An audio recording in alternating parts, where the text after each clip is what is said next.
which some people will know, some people attend, Ozswoosh Academy, which is a skills-based program, understanding that exposing kids to things that are probably at the next level that they may not get from their club training. So you're doing a club coach accreditation here. So club coach accreditation is the basics. It's the fundamentals we want all athletes to know at the Basketball Queensland level. What I teach here is my experience. I'm not saying whether it's right or wrong. It's not saying that you're doing something wrong. Basically, most people will draw from their experience to help others learn. That's how we teach. So if you have a question that something I do doesn't make sense, if I'm doing it, there's every chance I'm doing it because somewhere along the line I felt that was what worked best.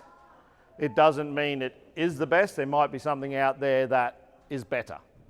And as a coach who's coached for 32 years, I can tell you things I was doing 30 years ago are not necessarily things that I'm doing today. So you have to have the ability to evolve and to understand that if, and this is for the athletes, young guys, listen to this because this is important. And this is about athletes, not just you, but true mastery comes from understanding that you don't know it all and that you're on a growth journey always. So growth mindset. Your athletes need to understand the same thing. The greatest challenge you'll have as a coach is when another athlete you work with will tell you that I don't do it that way because Dimitri taught me to do it this way. So limited mindset, thinks that I've already discovered it and I don't need to know any more. The fact is the best players in the world master the game, so this is the bit for the kids. Most people are just players. There's a difference. Mastery and playing the game are two different things. Being a master of your craft and the best at what you do is different to being someone who's just in the game and just going through the paces, which is fine. Not everyone has to master it. Not everyone wants to play in the NBA. But I just said a quote a couple of seconds ago, which was, it takes as much effort to do something the wrong way as it does to do it the right way, so you may as well work to do it the right way. Does that make sense? All right, so I'm going to put the kids straight on the court. I'm going to do it a little bit different. Normally I do stand up and do a lot of talking. I'm going to try and avoid doing that today by getting the kids actually involved, getting the coaches actually coaching and interacting with the kids, giving them feedback, and also we'll go through what's in the list.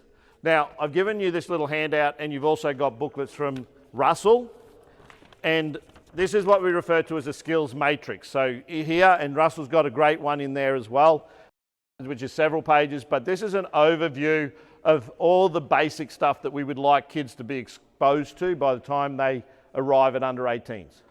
If you have a look, it has IRM.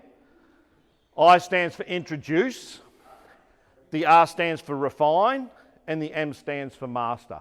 So mastery, if they start at a young age, you're hoping that they will have mastered the core basics of our game by under 18s. Your job as coaches is to understand when to introduce, when to focus on what they already know and tweak it, and when to arrive at a degree of mastery, all right? So I'll get the kids that are demonstrating. I just want you, bring your balls, but just stand along the sideline here. Don't bounce the balls while I speak though, if you could.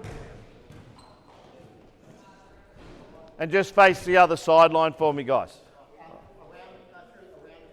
All right, and spread right out, just along the sideline. I'll get the guys, so Ty, have you got basketball shoes? Can you put them on? So if you're young enough, you can jump in as well late. If you're coaching and you're a younger guy, or if you're someone who wants to have a go, just because I'm getting the kids to demonstrate, if you want to actually have a go because you may need to demonstrate it, then come and demonstrate it. This one might not need basketball shoes at the moment anyway, so you're right, but if you put them on, you don't have to be involved in everything, but this is good because you get to demonstrate it. All right. So one of the things that, can I just borrow your ball, Hunter? Thank you. So one of the things that I think is really important in your warm-ups is most people here, hands up just so I get a feel, who's currently coaching, has a team and they're coaching, just so I know, is everyone coaching? All right, that's fine. Hands down.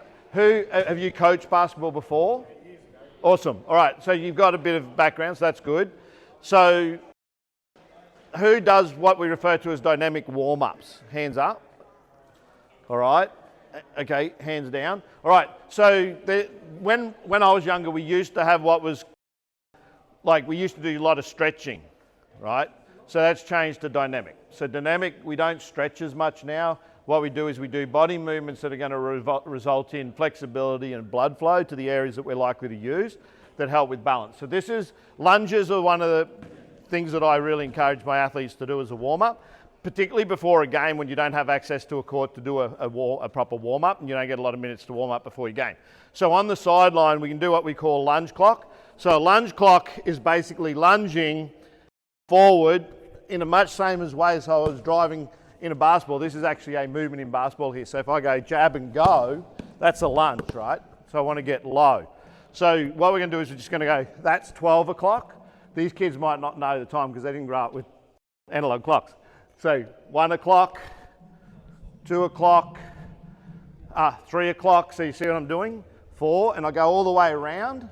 Then I go over the top, and then back to 11, back to 12.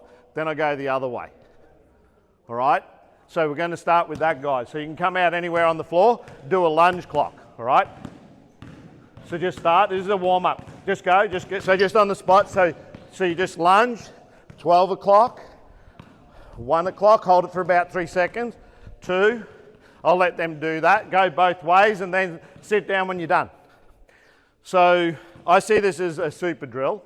It's a simple drill, but the reason it's important is because it's working the lower part of our kinetic, what we call our kinetic chain. So kinetic chains, when we shoot, is all the energy goes from our legs to our knees to our hips, all the way up through our fingertips. So all that energy is getting exerted like a loaded spring. So when we lunge, we're focusing on the areas that most get injured in basketball.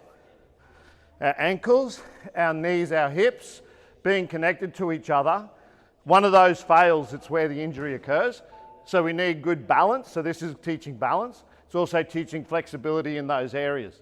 Make sense? So even all this action's working those areas. So this is good for a sideline warm-up, right? When you're waiting to go into your game, to make sure they're stretching these lower back parts. Did you do it properly? Hands up, coaches, if you saw anyone do it properly. Dwayne, you did? Just bring it forward. Who thinks they did it properly? Hands up. Come out, I'll pick on you. Let's coach this young fella. Other guys, hold the ball. The other guys. Hands up, coaches, if you think you saw someone do it correctly. All right. Hands up if you think you did it correctly. Now you changed your mind. All right. So we'll just demonstrate. Let's have a look. Coaches will give them feedback and see. You guys need to watch to understand what you might not have done right. Good. 1 o'clock. 2 o'clock. Good. So 3's a side. Yep. 4. 5. Sort of, yeah, toe point to the front. I didn't really go into that, did I? Good. That's what, 7? Kind of. Maybe doesn't know the time, but that's fine. So I don't mind that he's doing that. He might have missed 1 or 2 things, but that's good. Go the other way for me. Go the other direction. Cool. All right. Do you guys see what he's doing? Hands up if you think you did that. Right, cool. Thank you. I won't have you go through it all, but give him a clap. So it's not a hard drill, but it's a warm-up that they can do to help create some stability in the areas that can get injured. And they've found that lunging is one of the things that are likely to help reduce risk of injury as players get older. So it's an exercise that physio and that are encouraging us to make sure our athletes are doing. So we're going to graduate this a little bit to a warm-up that you can do. So that's good for a pre-game, just a little bit before you get on the court. This next one is about footwork. It's about sending signals from our brain to our extremities, our fingers. And it's still relevant to basketball because we're going to do like a rip-through motion here. So we're going to start with our ball by our head. We're going to rip through. So now we're still in a lunge. Ball's on this side now. I bring my feet together and the foot that I step with is my pivot foot. So now I'm just going through forward pivots, ball's this side, rip through, lunge, ball's on this side, feet together. So each time I rip through, I'm lunging, but I'm working on my pivot foot here. Did you see that? Guys, did you see it? Let's all start by going ball by the ear, rip through, across our body to our right, bring our feet together and then pivot on your right foot going forward. So forward pivot, hunter. You can see we're going, but keep your right foot down. So right foot pivot on that one. Go. And now step with your left across. Good. Forward pivot on your left foot. Good. Good. Just go to the halfway and back. Go to the split line and back. All right. So actually, when you get to the split line, just wait. So we'll watch them. We'll watch them. First time they've done it. So I have a saying, teach the drill, then teach the skill. The ones who get it, you don't have to coach them, they've got it. Unless you just tweak it. The ones who don't, I want a couple of coaches just to look at someone who's struggling with this, who thinks they can help them, and I'm going to get some coaches out on the floor and actually showing them. So have a look. If you think you can see someone you can help, I'll get you to put your hand up and you can pick a player. Okay, just stop. Coaches, hands up if you think you saw someone that struggled with it. Go and help the person you think. Do you know how to demonstrate it? Like with them, help them. Do you want to go and help them? Yeah, go out and just pick someone. Anyone else want to help someone? Yeah. Do you want to help? Did someone put their hand up? Yeah, Dwayne, do you want to have a go? Anyone else want to help? Do you want to have a go? Yeah, did you put your hand? I see. So just pick a player and help them and let them understand what they might be able to do better. Did you have anyone? No? Leighton, do you know this? We've done it before. Do you want to help, see if you can help your brother maybe? I don't know. All right. I know they're not going to get it right necessarily the first time, because first you teach a drill, then you teach a skill, right? So what tends to happen as coaches, we get frustrated because they can't do they can't do something we ask them to do, but it might well be the first time we've ever asked them to do it. So I always say there's two learnings happening. The first one is we're going to show them this drill that's the environment in which we want them to learn the skill. But problem with a lot of us coaches is we don't realise that the reason it looks messy is because they're still trying to learn the drill that we just set up. And you're not getting what you want, which is the skill, but it's because you've got to realise that one or two times through they're not going to get it. They're going to still be learning the drill until then they get the drill, and then the skill becomes what you focus on.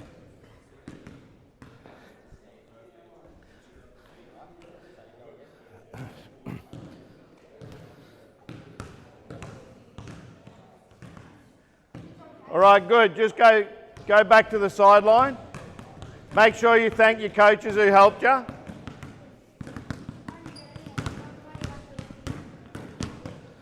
So just hold the balls, boys. Just put them at your feet so there's no temptation to bounce them, right? So hands up if you thought that looked easy. Like it looked easy. Looked easy, not hands up if you think it was easy. All right, so what age group is this, about under 14? Under 15, right? So even though that looks simple, it's actually not that simple. So there's a difference between something being easy, and something that's actually harder than it looks. You don't know till you try. Here's the thing though, may I have your ball? We've gone forwards, now we've got to go backwards. So we've got to get them doing reverse pivots and backward steps. So what we do is we start in the same stance, same thing, rip through. Now the ball comes to this side, foot's back, feet together. Now we're reverse pivot. So reverse pivot, we can't see where we're going. The loose foot's the one that steps back. So again, this is hard because now we're going backwards and we're trying to maintain balance. Feet together. And you'll notice when I pivot, my head doesn't move, like it stays level. So as I'm pivoting, I'm low. My head doesn't bob up and down. I'm trying to stay in a stance. So boys, going to reverse it now. This, by the way, works the other side of the brain. So we're working both sides, build dexterity. So simple as it is, it's an effective drill, sending signals from the brain to the feet. You'll watch them struggle with it, learn the drill first, then learn the skill. Okay, go. Step behind your body in the opposite direction. Good, go. Where are you going? Good job. Should be going reverse pivot, not seeing where you go. That's it. Good job. Reverse pivot, keep that one down. Keep your back foot down and then go that way. Yeah, reverse pivot, yeah. Step backwards and then go backwards. That's it, good, good. Keep going. See, lifting his pivot foot. All right, so it's a good demonstration that we're not masters of our own body, right? It looks simple, but it's not. In their brain, you can see the pause and they know they're doing it wrong, but they actually don't know what they're doing wrong. They're trying to work it out, which is fine, let them work it out, until they can't work it out. And then you inject yourself. So, coaches, find a player again, someone different maybe, and go and help them. Because hands up if you're struggling with it. All right, cool, hands down. All right, so go help them, someone, go, find someone, doesn't matter who. And if you can't, they don't all need the help. They might, hand up if you want help, if you want a coach. Go, find someone. Late, go again, go to someone different. Ty, you can go help. You can, if you think you know it, go help. Because you're going to help someone. You learn by helping. You learn by teaching others.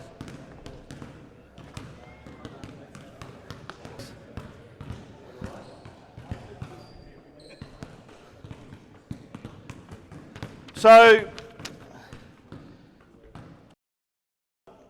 in basketball, just hold the balls at your feet. Balls at your feet for me. So, we have what's called random practice, we have what's called traditional. So when I used to start playing and coach, by the way, a bit of background is my first days of coaching, I was assistant with Marco Mirabella for 2 years at Southern Cross where I went to school, which was De La Salle back then. But he's a really good coach, really good to see him back coaching for Suns. I assisted with him for 2 years, so I'm going to do some footwork fundamental stuff in a moment. A lot of it's from him. And it's withstood the test of time. So if you get coached by Marco. So when I played and when I coached back in the 90s, we did a lot of micromanaging movements. So that stuff that we're doing there where we've got to go and teach kids how to actually do something, that's called traditional coaching. What's missing that I see at most club level is what's referred to as the critical eye. So when you guys go down and help these guys fast track their learning, when you see there's a problem, we refer to that as the coach's eye or the critical eye. The problem with a lot of coaches is we all want drills, because we think that's going to make our players better. That's just the environment we set up to have them learn in. It's our job to make sure we're giving them feedback, right? So there's a thing referred to as the sandwich method when you're giving feedback, constructive criticism. Hands up if you are familiar with it, just so I know. Teachers probably are. Cool, most people are. So the concept of the sandwich method is that you lead with a good thing they did, tell them something they can improve on, and then lead with a positive, all right? So you're not leaving them on a negative. So we call it sandwich method. So I might say, Hunter, I love the effort, praise. Then I say, Hunter, all I want you to do though is look up as you make your lap so you can see the target. And then I say, but that effort was really good. So here's the interesting thing, and especially when you're coaching young players, is what gets praised gets repeated. So if you want the kids to do something, then praise them when they do it well. Because we're very quick sometimes just to be critical and not actually praise them when they're doing things well, or praise the things they did well that were part of the process of getting better. Makes sense. So anyone in my academy probably gets that. I try and, even when I'm mean to you, I will always try and leave on a positive or a joke that leaves you smiling, even though I've criticised you. Leighton, you know what I'm talking about? All right, pick on Leighton. All right, so let's get you guys on a line on the baseline for me, please. You can have your ball. So I don't know why I took his ball off him. Let's talk about traditional. So understand that there's different, today we're going to show you a bit of random practice stuff, traditional. I'll explain a bit more about what random is, but you need both, right? All right, hold the balls. I'll get you in the corner here and you behind him, you here and you behind him and you here. Just pop your basketballs against the wall and stay in those lines. So we're just going to do basic footwork fundamentals.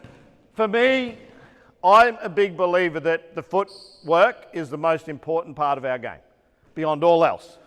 Because if you can't move your feet well, then you're limited in all the moves you could possibly make in the post, on a drive. Lunges are the same.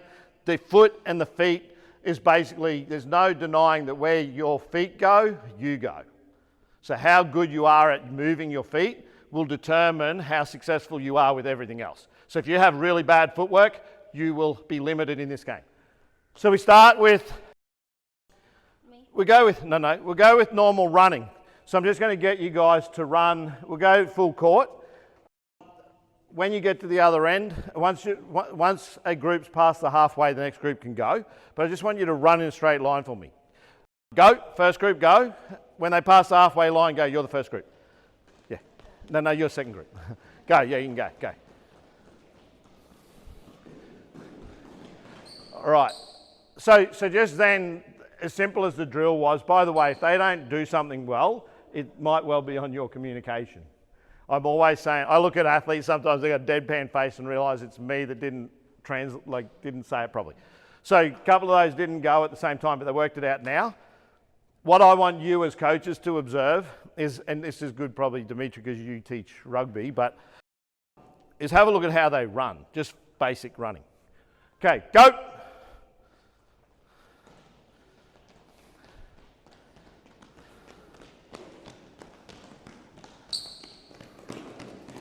All right, awesome. Very good, actually. Did anyone see anything they can improve on just in their basic running there? Yes? Not on their toes. Just out of interest, who agrees that they weren't on their toes? Felt they weren't? All right. Why is that important? Why is running on your toes important? Yeah. Do your ankles. Speed of movement. Yep. So you mean like powering down, pushing down to explode? Is that what you mean? Like when you say drive? No, so as they're driving that sprint, the first two steps, getting that knee high. Oh, yeah? Yeah. Their gait was too short? All right. So these coaches are observing. So that's the critical eye. You've got to determine whether that needs correction or not. It might not. It might.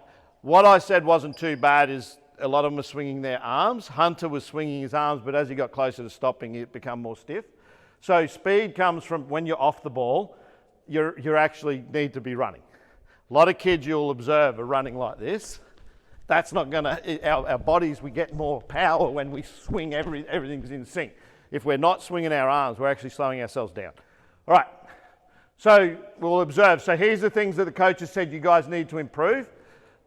You need to be on your toes, so you're on your toes, you're swinging your arms. All right, and we're in a sprint, and you run through the line at the other baseline. You don't slow down till you arrive. All right, ready? Go. You heard it just now. Oh, you already had a problem? Yeah, well, you do what you can do, okay? I didn't know that. Thank you for letting me know. All right, okay, go.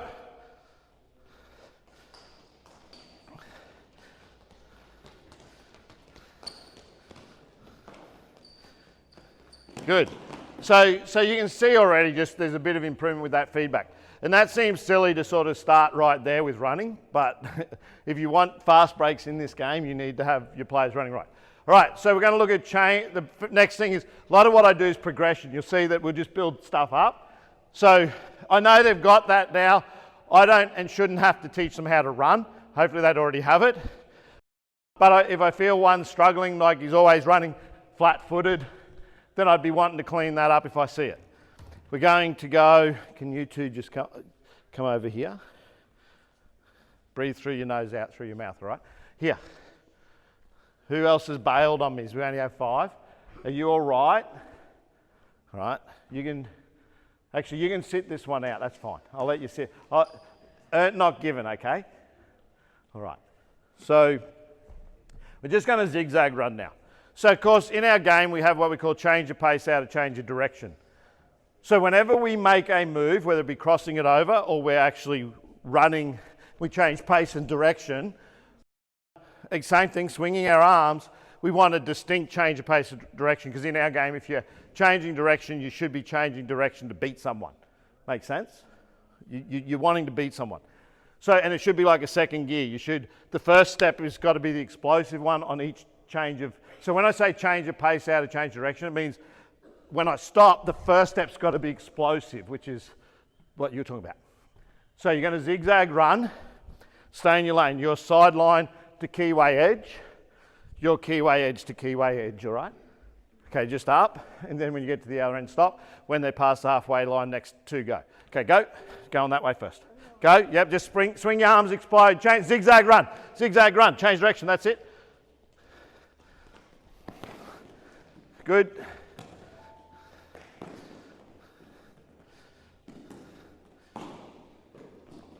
All right, second group was a lot better than the first group. The reason, actually, why was that? Why did the second group going through do better than the first group? I'll let the kids answer. They were more explosive, but why do you think they were? Yeah, monkey see, monkey do, right? First group was confused. What do we do? So sometimes it's just the demonstration's enough, something like that. By the way, I'm not out here doing the demonstration, so if you're as old and sore as I am, make sure you find the best kids in your group to demonstrate. Makes sense? So you don't have to. All right, we'll come back. Let's go. So a couple of things here is make sure that the action is explosive and like a stop and point the toe in the direction we go. So there's a lot of sort of rotation here, of like a little bit of rotation. So I want to go and then like a distinct put the foot down and explode. This is where the power comes from. So when you go bang, that's the stop. That's the explosiveness, is that next leg. All right. Now, the one where a lot of kids will struggle at a younger age is just your reverse pivot dribble. Same thing. So we're zigzagging here, but we're going to spin. So our opposite foot goes forward. I spin and I point the toe in the direction that I'm going. That's my cue, that's my point of emphasis. So when I come here, turn, that's the first step to beat them. Point the toe in the direction you go. All right, let's see how they struggle with this one. Okay, you ready? Go. That's right. Go.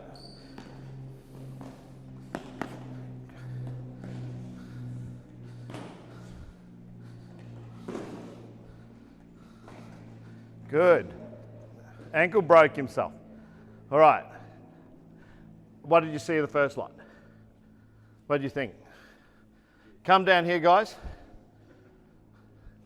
First two guys, a little bit of a struggle with it, right? I'm not going to have them do it. Get a drink. That we're going to do some more running, but I want you to get a quick drink. All right. So, did you want to share your thoughts? Yeah, at least from the boy first one who's closest to us, he seemed to get the first reverse pivot, but then we realised that it's his left foot. He's struggling to get that second side. Yeah. And you'll see that, and that's good observation. So your job, if you got a million, like the second two weren't too bad. I think I saw the one guy do an extra sort of, he turned further than he had to here. I wouldn't probably ping him on that because I think he worked it out. Meaning, if he did it 3 times, then that's someone needs attention. But the one time when you see they've worked it out and he realised it, that's him coaching himself. Did you get a drink? Awesome, that's right. Just asking. Okay, so. Yeah, so all that stuff there becomes really important. Now, that's the foundation for what? What's those two footworks the foundation of? Sorry? Dribbling. Yeah, what dribbles? Sorry? Yeah, it's pivoting, but what dribbles are they? Is that the foundation for? There's two dribbles. Well, it's all your crossovers, all of them. Through the legs, behind the back. All right? And spin dribble. All right, it's also sit and seal, right? Come, bang, sit, seal, post up. All right, defense, what's that? Rebound, see the importance of it? All right, so boys, grab your balls on the baseline, spread right out. Keep hitting each other in the head, that's fine, I don't mind that as long as it's not hitting me. All right, just on the baseline. If you're going to shoot it while I'm talking, make sure it swishes, all right? All right, over here, over there.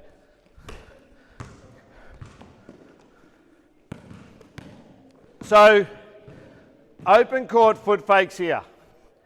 Open court foot fake. Hold the balls. So we're going in line with this is just traditional coaching. This is the stuff that Marco and I used to do when I was at Southern Cross.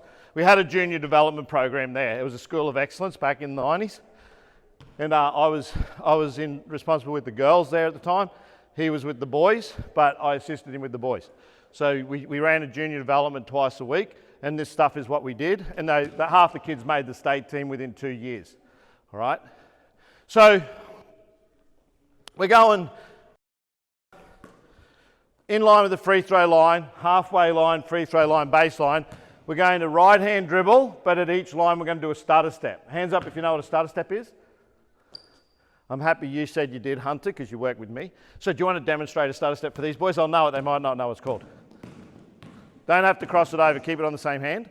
That's fine, just the stutter step's the quick feet, show them. Yeah, good, keep it on the same hand. So we're going to do it at each line, we're just going stutter step and then exploding. All right, line with the free throw line, halfway line, free throw line, and baseline. When you get there, stay there. Go, right hand, no shot.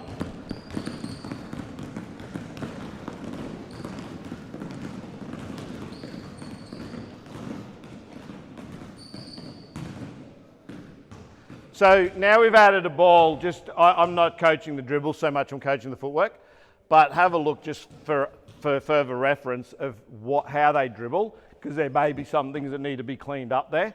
But I'm getting them to go right hand on the right hand side now, left on the left. Left hand side now, left go, left hand dribble, quick feet.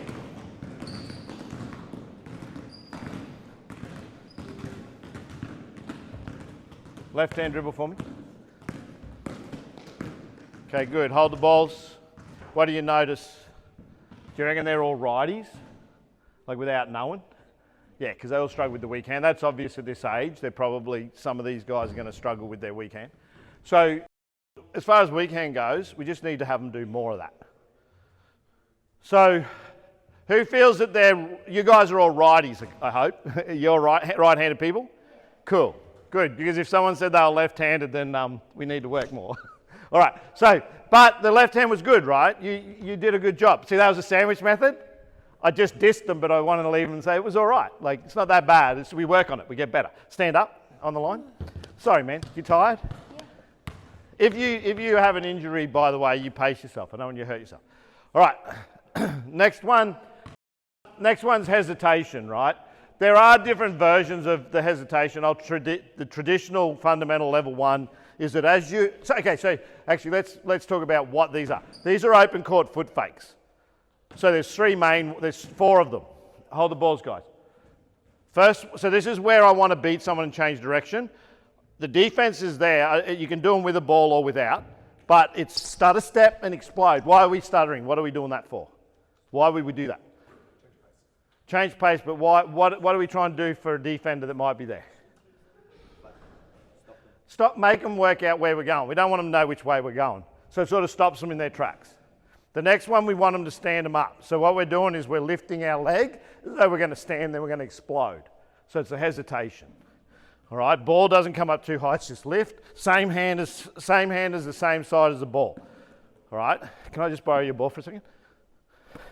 So it looks like this. See that? All right, so same leg, explode. Okay, standing up, do you guys see that? Same leg, same thing, push. Okay, right, ready? Go, in line with the free throw, halfway. So have a look at which leg they lift. Left hand on the way back, let's go. Left hand now, same thing, left leg lifts, left leg lifts.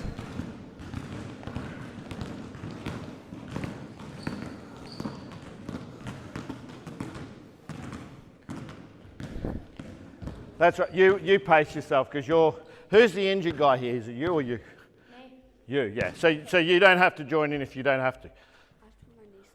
Yeah, go do it. See these kids already at this age, knee sling injury, like he's got a sore foot. 2 things. Always ask your athletes before session, which I didn't do, are there any problems here? Has anyone been sick? Sometimes I had a girl who made state last year, worked with me 4 years. At training one day, I noticed she wasn't herself. And she's trained, and she trained 12 years old, got our athlete of the year 2 years ago. And she's like, I could see she wasn't right, and I'm like, what's wrong? Got a bad back. She didn't tell anyone, but it was noticeable. I said, you ever have anything like that? You let people know. I actually told her dad. It's like, but she'd power through because she's a workhorse, right? But the point is if you notice something, don't be afraid to ask, because we don't want them, they only get one body, right? We only get one ride in life. If we hurt it, we lose a tire or something like that, we're in trouble. All right, jump up. Next one. May I borrow your ball, please? I like that ball. I'm taking this one home with me, by the way. All right. So inside out, onside dribble, it's the same thing. So what this is the crossover fake. So as we come up, we step to the side, look to the side, but keep going straight. So we're pretending to cross it over. We want the defense to move out of the way. So normally I do these footworks without a ball, then build it up with a ball. So this is similar to the side step you'd have in rugby, I think. Same thing, same footwork. So onside dribble. You understand? See how you go with it? Go.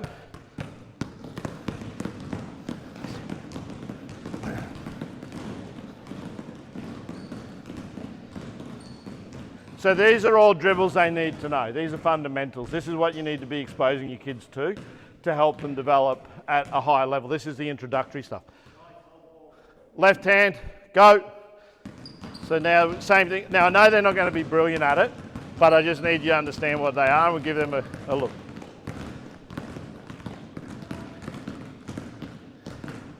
Ty, can you just jump up? Late, can you just jump up, grab a ball? We'll give these guys a rest. This guy's still not in his shoes, so I guess he's not wanting to. Have you got shoes? Oh yeah, do you want to pop them on just so I can give these guys a rest so I get other. If anyone else wants to have a go at any of these, just put your hand up.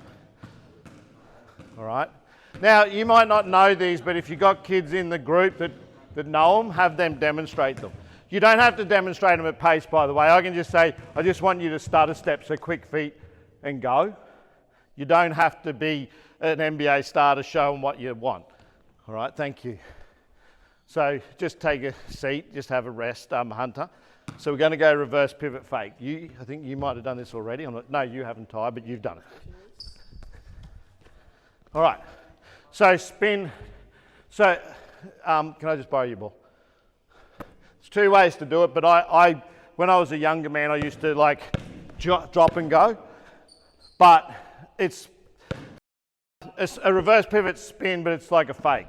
So what I want to do is I want to go like that, but keep going in a straight line. So like,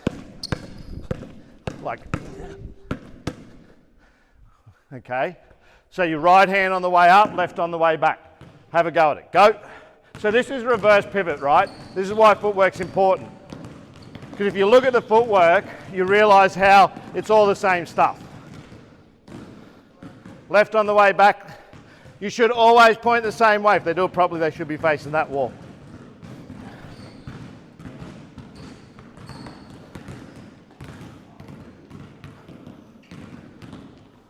All right.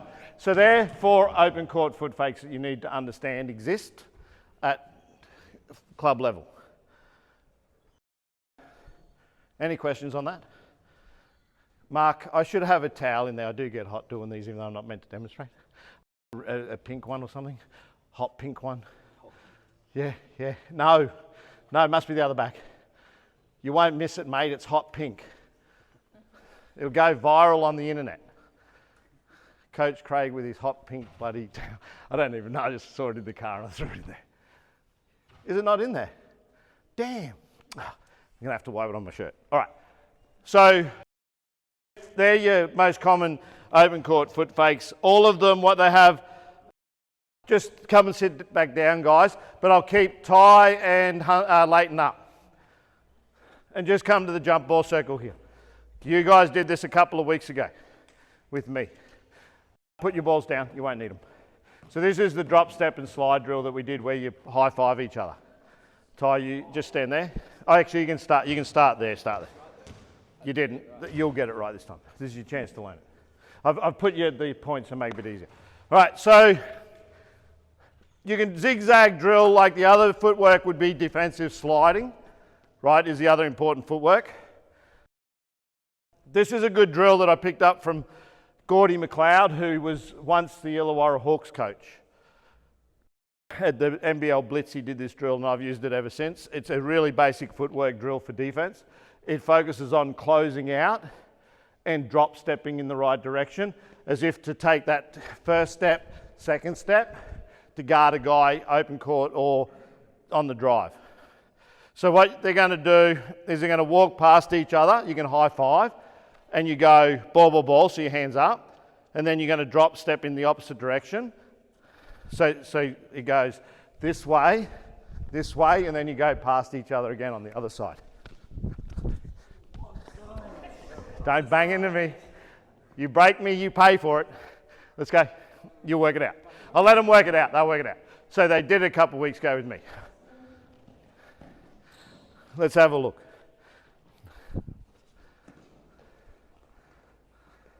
What do you think of that? If we added music to it and made it a TikTok, we'd go viral. Good. So things to watch here. Which foot they move first. Good. They're doing all right. Okay. Cheating the drill a little. Getting tired yet, guys? Tell me when you're tired. Tell me when you're tired. Okay, stop. Good. Just take a seat. So, teaching points here. Hunter, can you just jump up with your ball, please? Just play offense on me for a second, but don't break my ankles. So, talk about things you need to understand is,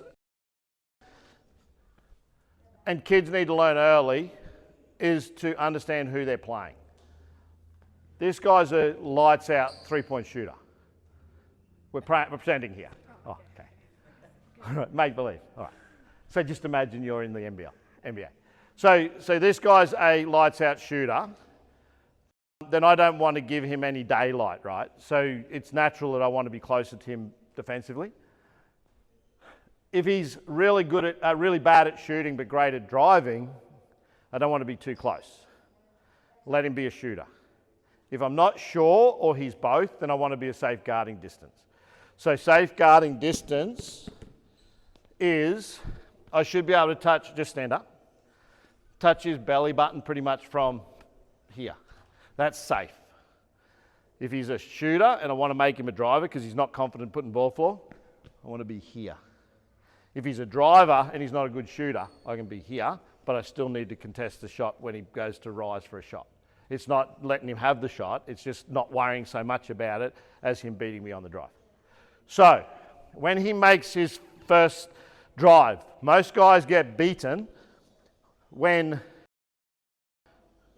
they don't move the correct foot first. So what happens is, if he goes, just one dribble that way, right?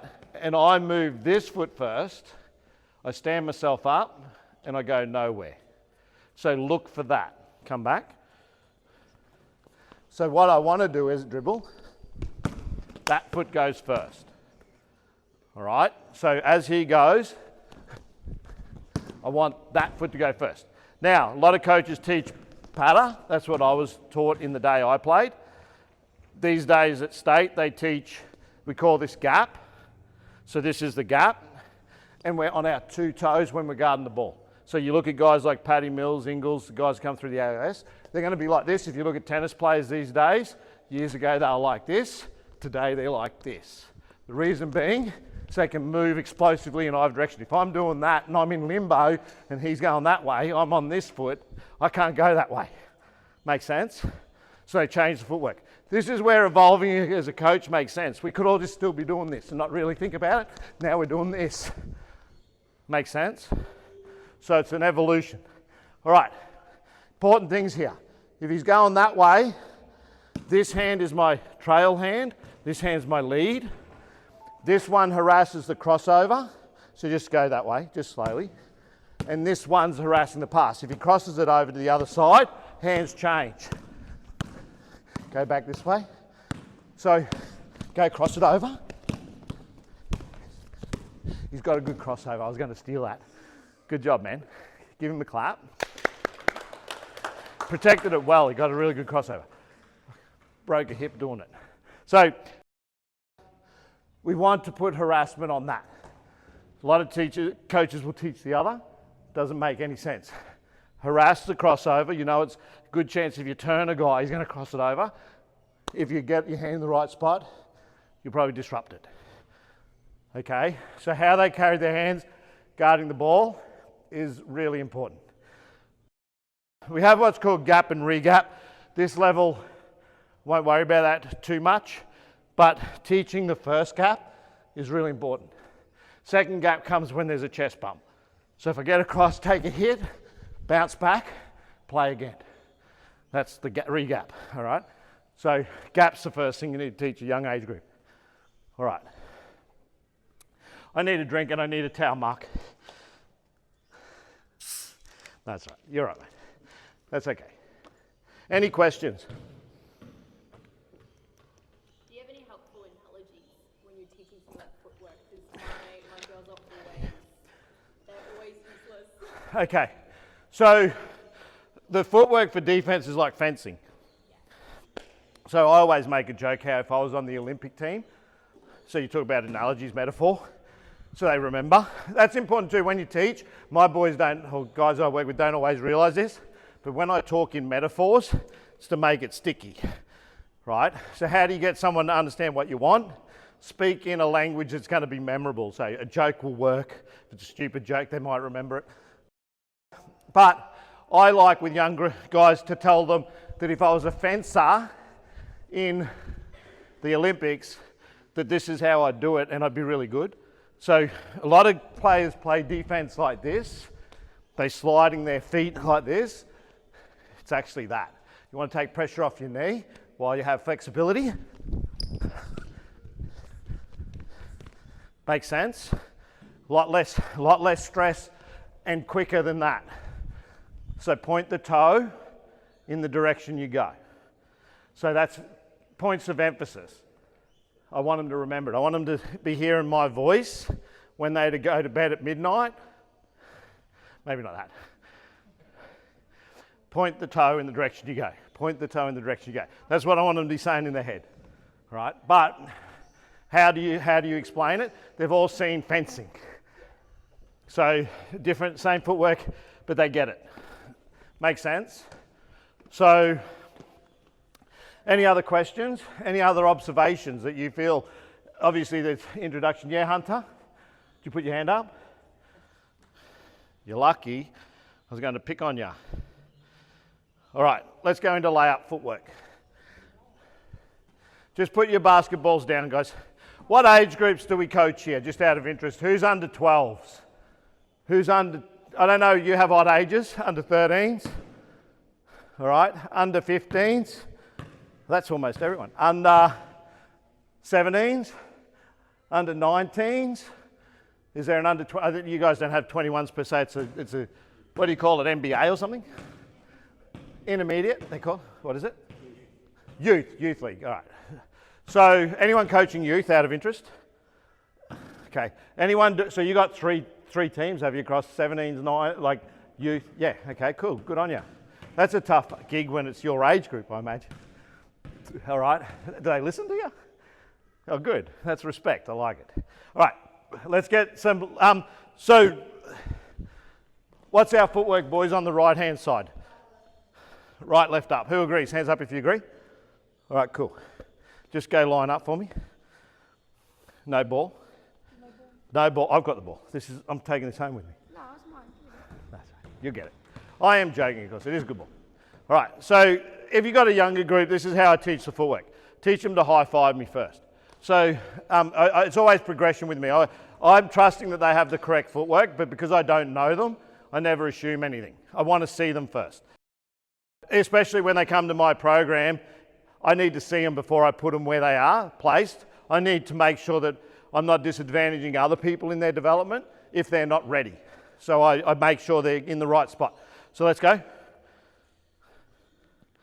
The taller the person you've got, the better. Go. So the taller, so we're looking at their leading here. I'm looking whether they jump straight up. All right, so we're not looking at shooting a ball yet. Good. If I was taller, you wouldn't have got that. Don't punch my hand. You always get one in the crowd that wants to punch you in the face or hand by accident. Good job. Good. See, it's getting harder now. They're seeing what they're getting away with. They're dunking it. Okay, stop. You guys are having way too much fun. That drill should not be that fun. Okay. So who had fun there? All right. How stupid is that drill? Would you think it's a good basketball drill? Yes. You wouldn't think they'd like that, right? What made it fun?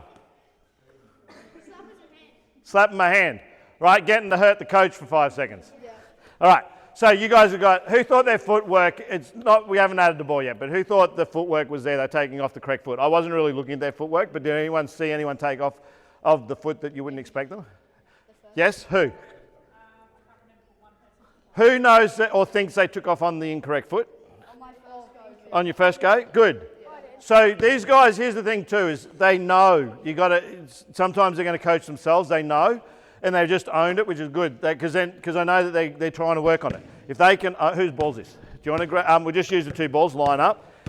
Normally, I'm going to progress these guys to a dribble, but foundational footwork. Actually, here, ball for a second. Line up on the baseline. Give me your ball.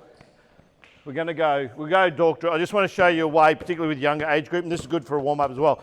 I call it dork drill, just spread out all the way along the baseline. We'll go to the halfway line and back. So we're going skipping, same hand, same leg. So that, then that. So it's like your knee. So that's your right hand layup, left hand layup, right hand layup. Okay, go halfway and back. So from a layup footwork point of view, this drill can help them work out which leg to lift. If you get a kid that can't skip, that struggles skipping like that, you can very quickly teach them how to skip when you actually tell them to do that. What's that? Mario. You call it Mario? Yeah, cool. Yeah, that's cool. Yeah, I probably should rename. I'm going to steal that actually, because dork is not probably politically correct today. Back in the day, you wouldn't get pinged at a school for calling person. Well, you probably would, but as a coach, it's not a good sound. Right, so Mario drill, I like it. All right. Oh, line up, get the balls. So that's just the foundational footwork you could do as a warm-up. Now, what I'm going to get you guys to do is I'm going to get you to make some layups. Just go through, then I'm going to split them into two groups. And I want coaches down one end with a couple of kids. Pick one kid to work with. Just let them make some layups. See if you can improve something. Oh, a towel, thank you. Is it Spurs? No. All right. Thank you. All right, just make layups, guys, go. Go, just lay up lines, go.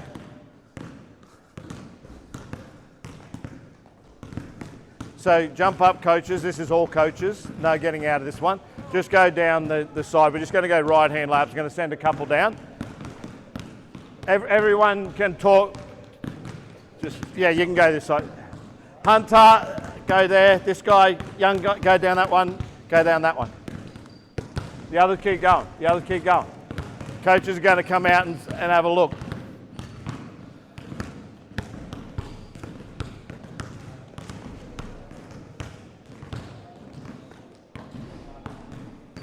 So what I want you to do is just observe them. If you think you can say something to someone, don't be afraid to pull them aside or say it. So the idea is just give some feedback if you think there's feedback. Don't talk to them unless you think you have to.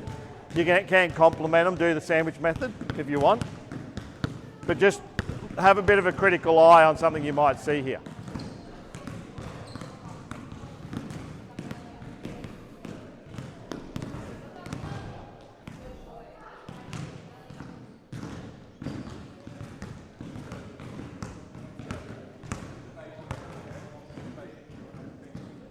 I'm watching you two. 3. I would have been in this morning, but No, you're right. I could barely run this morning. What'd you do? Oh, I had soccer thing yesterday for school. Oh, you're right, mate.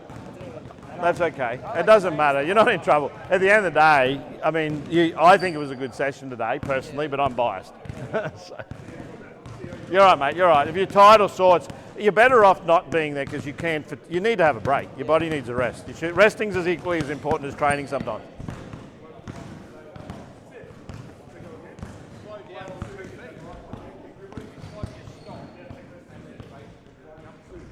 All right, coaches back on the sideline, players down here for me, please. Let's pick on them. Let's pick on them. Heads. Oh, lucky I said that. Yeah. Is it for me? Bang, bang, bang. All right. Boys, balls, please hold them. Okay, so just hands up, what is some of the feedback that you gave someone? Like, what's something you said to someone? Look up to the white square earlier. Look up to the white square earlier. Slow it down. Same thing. Hands up if you said look up at any stage, just out of interest, other than this person. All right. Anyone else tell someone to slow down? Anything else that's different? I just broke it down because of the confusion they had in their takeoff foot. Mm-hmm. So just get them dribbling and then get that stop dribble with their right foot back. Yep. And then pick that dribble up and take the 2 steps. Yep. So going from 3 dribbles, you get to 2, you get to 1. So you teaching them right, left, up. So at the same time as the right foot goes down. Just come and explain. Yeah, let's people see how you.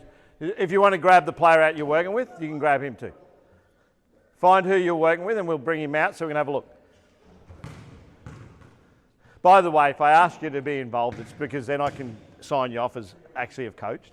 So practical. So it's just because you've got to coach. So it's not. I know I'm doing a lot of talking, but I want to get through a lot. But I also need you guys to occasionally inject yourself because this is what you're going to end up doing, isn't it? Or are already doing it.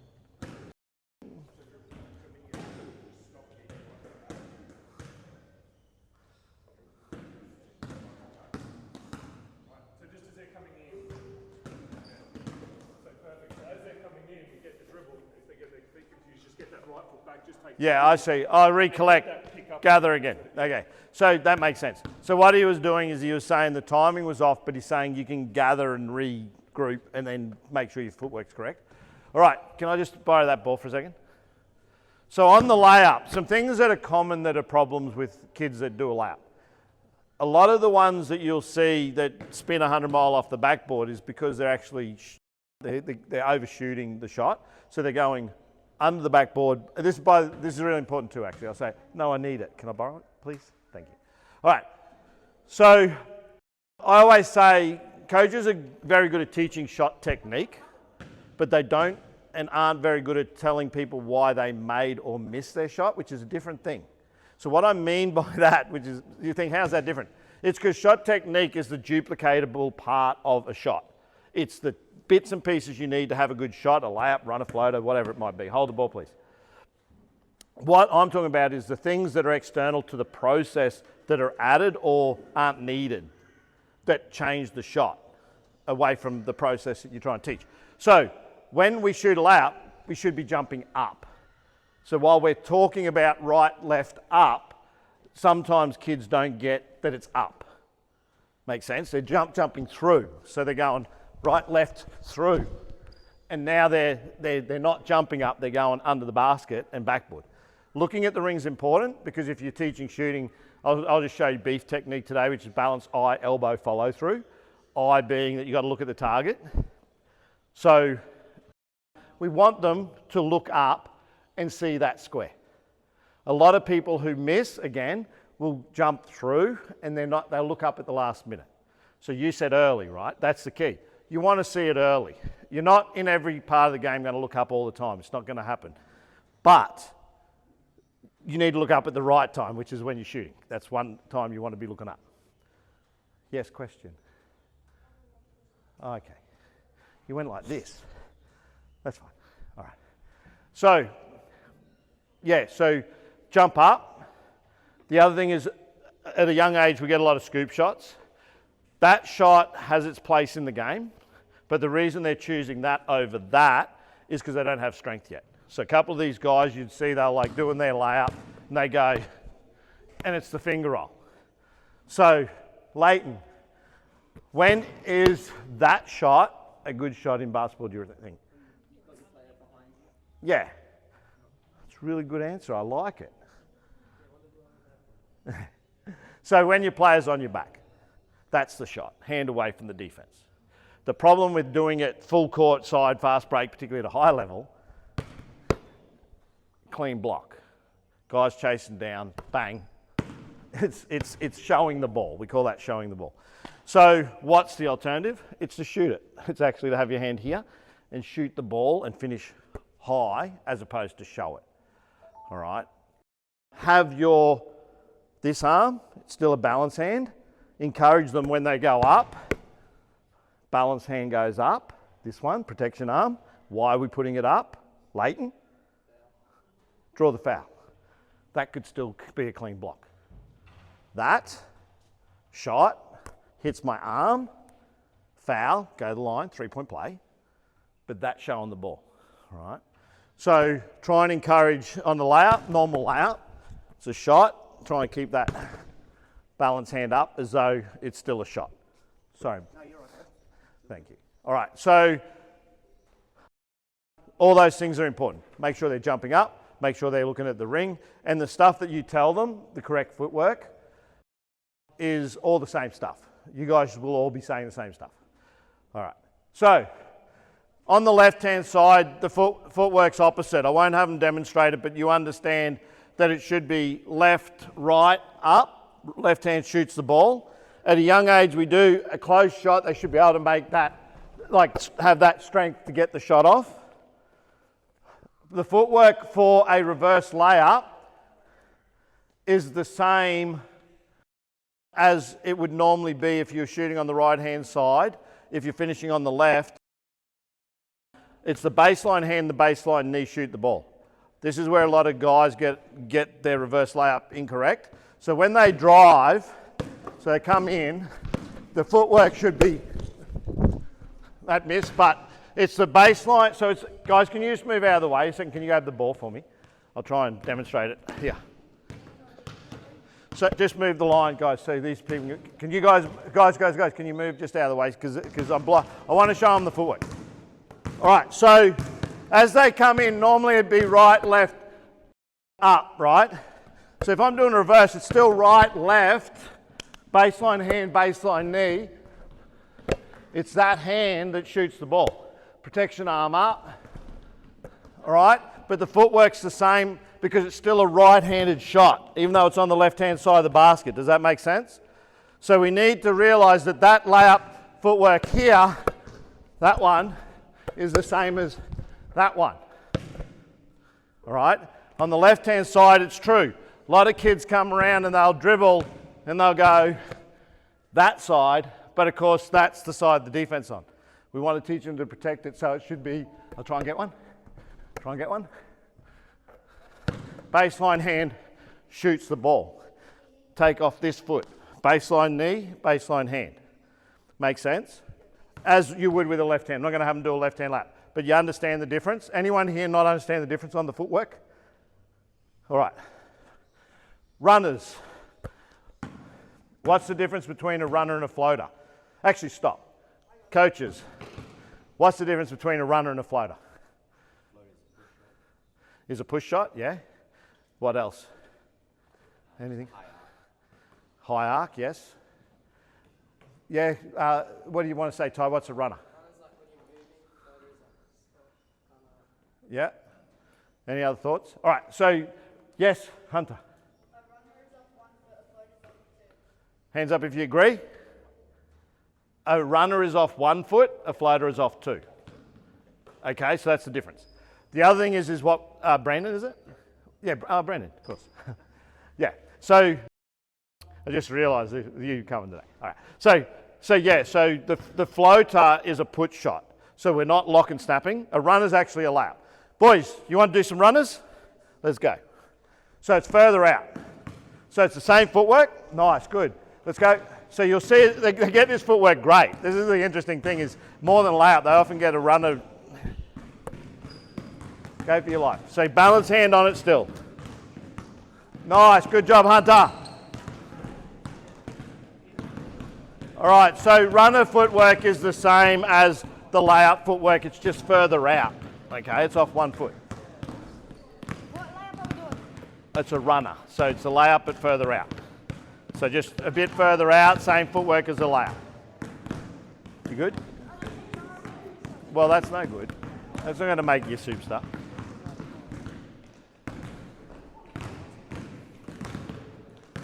All right, hold up. Good job. Give them a clap.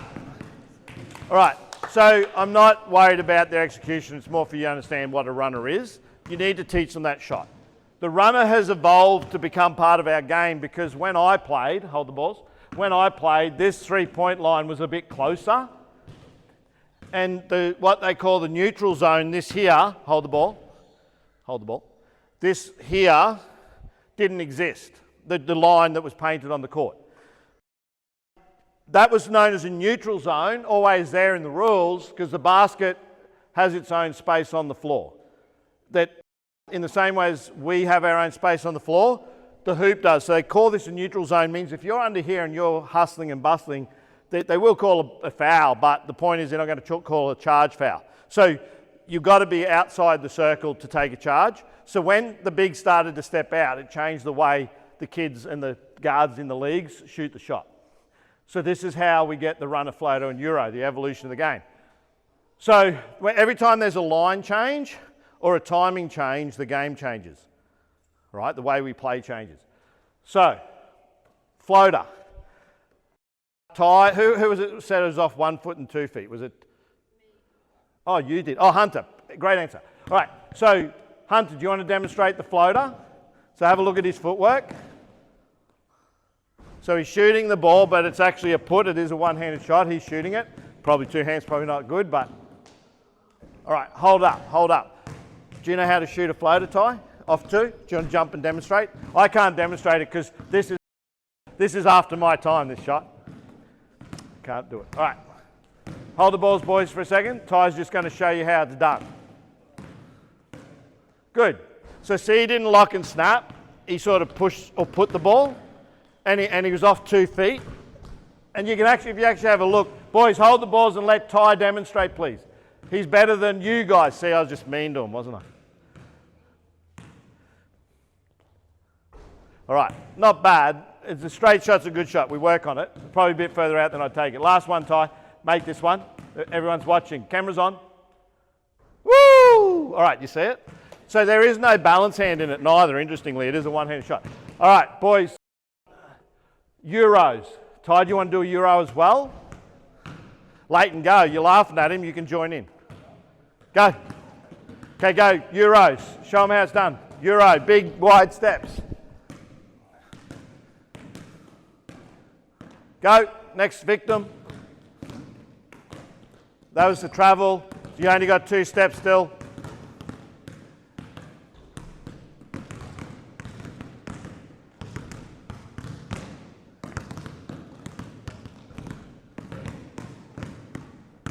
Good.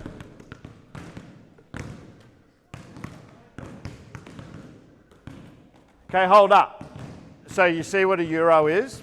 Big, broad steps. Hold the balls. Just come over and sit down here for a second. Can I borrow your ball, Hunter, and you can stay here with me for a second? All right. Can you come and sit down, please? Thanks. So the Euro again evolved because of the charge circle. So what is it used for? It's still 2 steps on a finish, but it's used for getting around someone, the larger defender. So Hunter's going to score on me here. Let's go, Hunter. All right. So he's taking these big steps. Ty did a good job of protecting the ball. Just stand there, guard me. So go. So some players will bring it here. I don't like to teach bringing it low.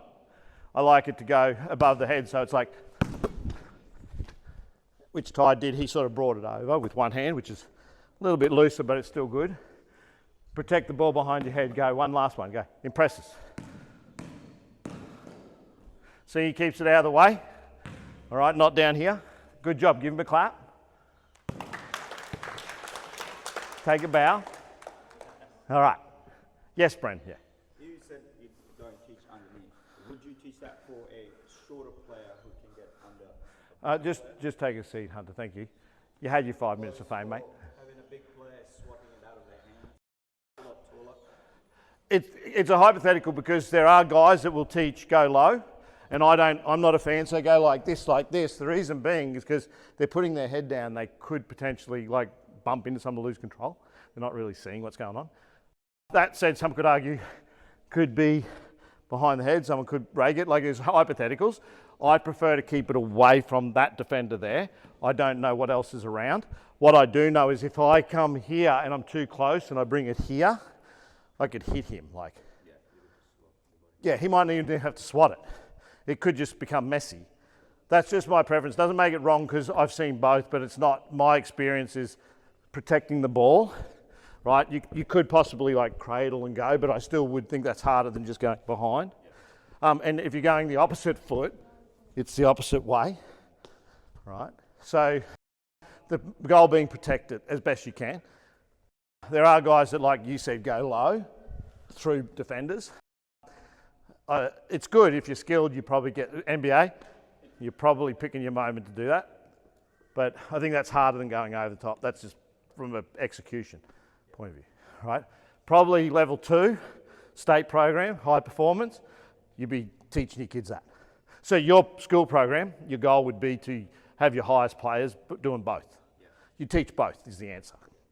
All right, but level 1 probably not needed, like club juniors. I won't go into how you protect the ball because there are different ways, but maybe if you want to look at that when I come out, we can look at how you protect the ball, different ways to protect the ball. All right. Power layup. So these are all the layup types. So you've got normal layup, reverse layup, runner, floater, Euro. These you got to expose your kids to because like these kids already know the Euro. I didn't have to ask them much about that. The next one's a power layup. Do you remember what a power layup is? So let's see how you go. So power layup is a 2-foot stop. So this is where a guy's trailing you, 2 foot, and then goes up. See that? So we're not off 1 foot now. It's basically like a floater, but at the basket. So it's the same sort of principle. So this is where I'm trailing him. Do it again. Right? Go. Fakes me. Blow past him because I mistimed it, and he just powers up.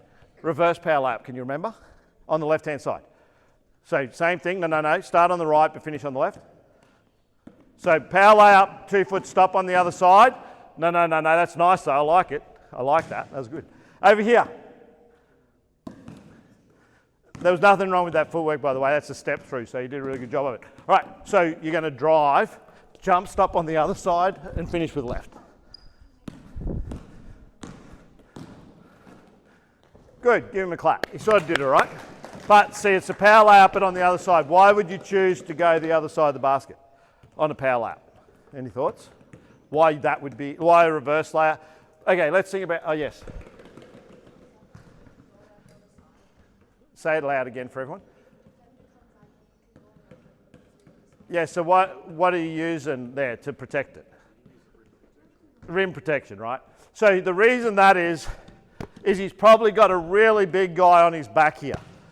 So there's a guy that's coming, he's probably not going to pin it, but their timing is such that he doesn't want to get blocked, right? So he's coming this side. That was really good, right?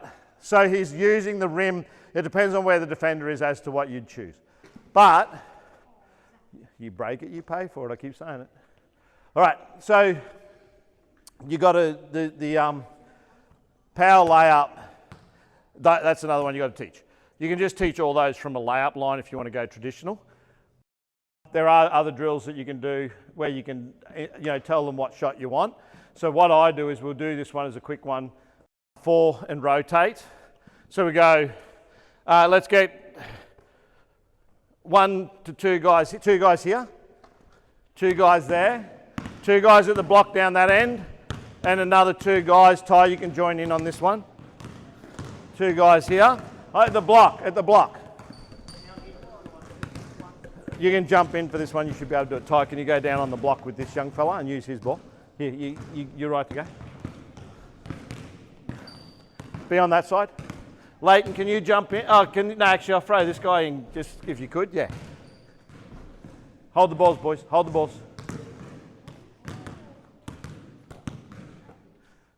So hold the balls, boys. Over this side. Put one ball down. You only need one ball per line. Pick the best one.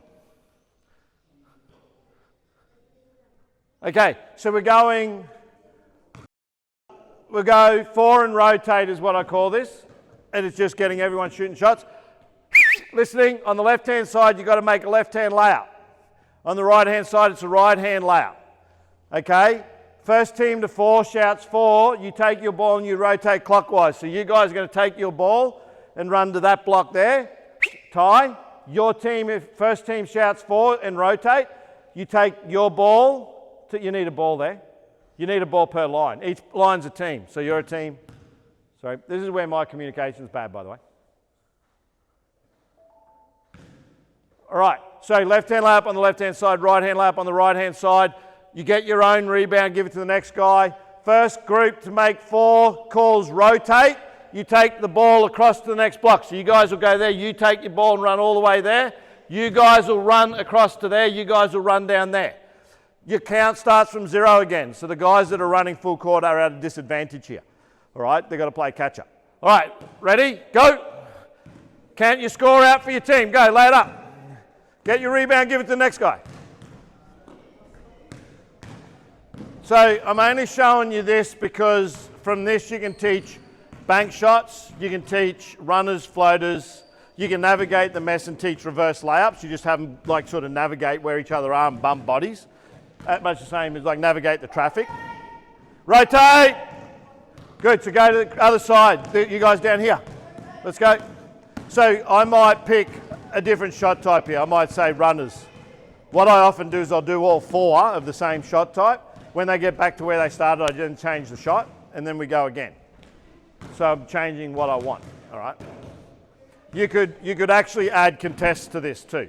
You might be a bank shot or a shot further out. What you do is you shoot the ball, but the person who rebounds passes the ball, and there might be a contested shot. Make sense? So, and you just got to make as many, and then they will rotate.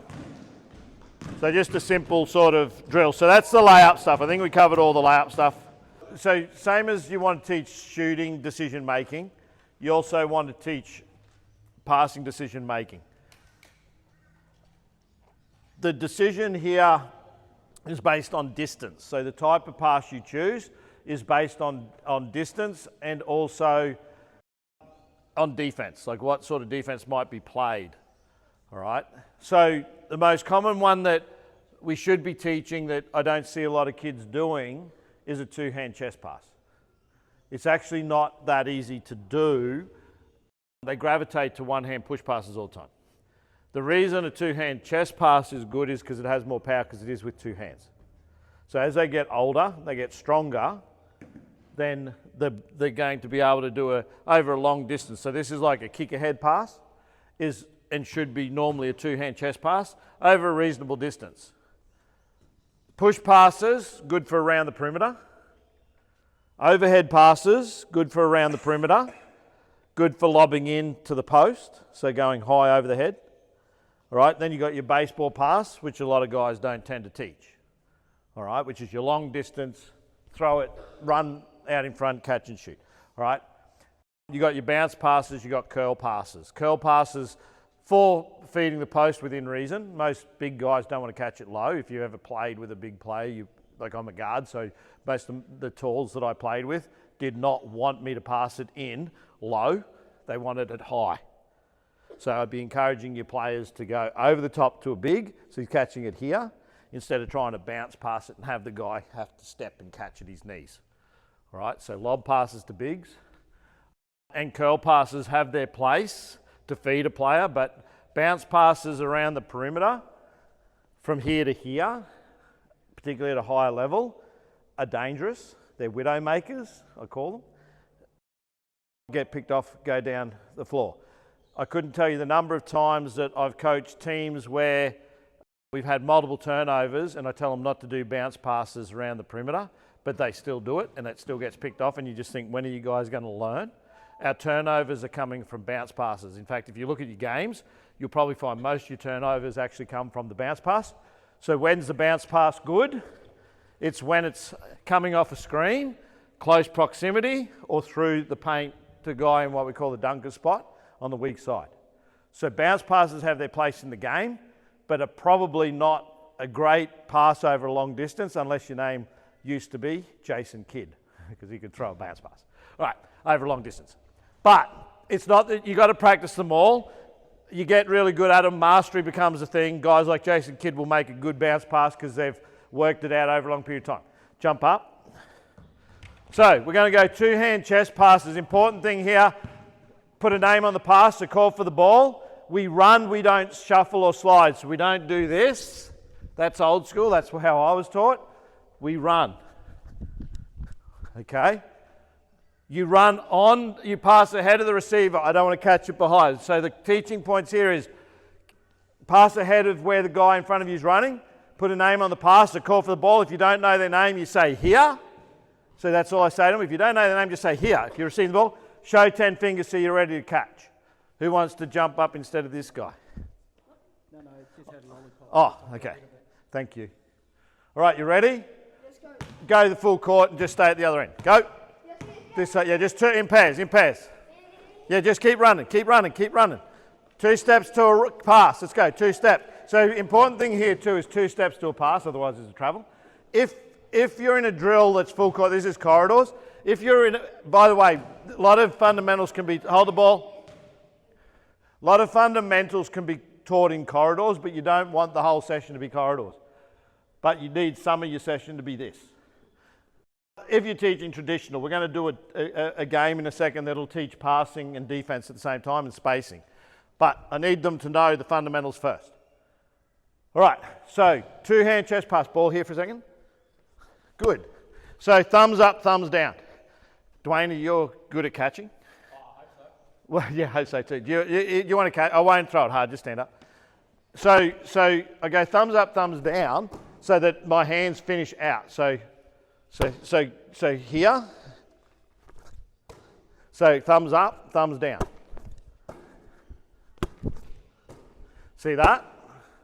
So that's a 2-hand chest pass. Good. All right. So easy to do it standing still, harder to do it on the move. All right. So go again. Let's go. Let's have a look. 2-hand chest. Both hands, not one hand. So have a look and see if kids are doing 1 hand or 2 here, because you'll notice they're probably doing 1. Okay. Who thinks they're doing a 1-hand push pass, just out of interest? Yeah, I think a lot of them, where I was standing, there's a lot of 1-hand passing. All right, so we're going, that's right, we are going push pass now.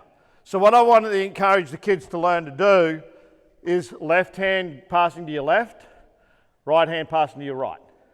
So push pass, ball here, is the same as if I was going to shoot the ball. So 1 guide hand on the side, 1 hand behind. All right. Just stand up for me for a second. Can you catch? Yes. Good. I like that. So lock and snap, hit them on the chest. So that's the push pass. So we're going to go push pass, so hand behind the ball, guide it with the other hand. Here's the thing is you're passing with your left hand when you go into your left, right hand when you go into your right. Make sense? So why would I choose right hand going to my right, left going to my left? Any thoughts? What did you say, Darren? Strong arm. So if I'm going to my right, left hand going to my left. Did anyone say anything else? Yeah, as soon as you use your hands, you're actually crossing your shoulders, which stops your ability to keep running. Yeah. So it's actually where the defense is. Same way as if I'm dribbling going to my left. If you're playing defense there, I'm not going to dribble on my right. So if I'm going to my left, I'm dribbling going to my left. The moment I go to my right hand dribble, defense is here. If I pass to my right, push pass, that's the choice. Right hand, I'm normally passing that with someone on defense in close proximity. That's why I'm choosing it, because that's not an option. So it's further away, protection arm. Pass to my left hand going left because the defense is there. So this is the pass that you use around the perimeter. Bang, bang. But the problem is, what do you think kids are doing? Where's the defense? The defense is where they're passing. That's why it's getting the hand to the ball. Makes sense? All right? Simple stuff, but it makes sense, right? So when you teach the push pass, so chest pass, better over a longer distance. So a couple of dribbles, kick ahead. Ball goes to that guy. Stronger distance needs more power. Here, lock and snap's going to give it some power, but it's going to protect it. But if I'm going this way, I'm not passing that hand. Defense is potentially there. Okay. Right hand going to your right, left going to your left. Go. So have a look at this young fella going to his left. He's pushing with his right hand. So we need to train him to do it the other way. So right now he's going right hand. I haven't corrected it. See if this guy on the other end's doing it. See, they're both right hand because I haven't shown them. So even though I've sort of said it, they haven't done it. See what Hunter's doing. So have a look because he's done my academy. So you can see he's done this before. So he knows what I want. So left hand. So they're all doing right. I'm not going to correct them, but you understand the point. You see Hunter was doing it correctly, all right? And I'd expect that of him because he's been exposed to it. It's not that he's good, it's just he knows because he's done it with me before. All right, so if he's done it, if these kids do it with you, they're going to get it. All right, standing up. So to challenge them on this one, okay, boys, Hunter's the only one who, you got to listen to the instruction because I'm not sure you heard it, but I said when you pass to your left, I want you to pass with your left hand. When you pass to your right, that's your right. That's your right hand there. That's your right hand. I want you to pass with you. That's it. Yep. So we're working both hands here. We're getting stronger. Good. All right. You're passing with your left. Two outside guys. You're going to stay the same. Right? You're not going to change. You're just going to be running on the outside lanes. Two inside guys. Every time you pass the ball, you're going to swap over to the other person's area on the floor. You'll run behind every time. You're going to run in front.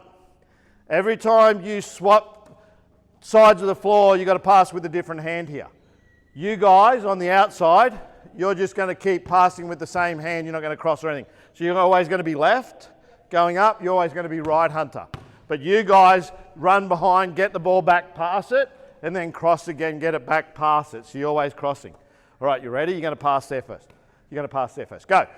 Go, cross behind, catch it. Good. Right hand now. Right hand, that's left. That's right. Left hand on this side. Good. Left hand there. Left hand. Good. Right hand on the other side. Good. Right hand. Good. Right. So now see, I've just progressed it to now we're getting it more like going to my left, going to my right. And now coming back, you'll see that this guy that was passing to his right now, he's on his left. So see this Hunter? Hunter's shuffling, which isn't, we don't want to encourage the shuffle because that's not the game. Like, that's how we were taught, but it's not. A lot of coaches who come through my era, that's how we were taught to pass. It's like, well, you don't do that in a game. Like, you're not going to pass like that in a game. So how do we pass? Running, right? So we've got to duplicate what's in game. That's how the game's evolved. Like I said, what I was teaching, Marco and I were teaching that, but I guarantee Marco and I aren't teaching that anymore because we realise that's not the game. I don't do three-man weaves for the same reason. Harlem Globetrotters works great, but for us, I just do a game situational three-man push. Not to say it's a bad passing drill, it's a good one, but I'd rather it be more game situation than the weave. That's all, that's just me. But if you're doing it, don't stop doing it. It's still a good drill. I just think there's other ways I'd be doing it. All right, we won't go again. Overhead pass, we'll go the same thing, but we'll do it on the move. I'll let you guys jump in the middle. Jump in the middle, you go to the outside. Yeah, that's an overhead. Swap. Oh, okay, good. So now you're crossing, you guys are crossing. Hunter, you go behind. You guys on the end stay. You guys are crossing, you're going in front. Overhead passes, go. Try and take 2 steps. If they need to dribble, so they don't travel, you can encourage them to dribble in this drill if these guys are late. The reason being, because that's the game too. You've got to be able to pass off a dribble. So you don't want them taking 50 steps because we're not teaching the right thing. So if they get there and they realise that guy's not ready, a couple of dribbles, then when he comes, then pass. So I don't mind if they add the dribble. They'll work it out. Work it out. We'll talk about this.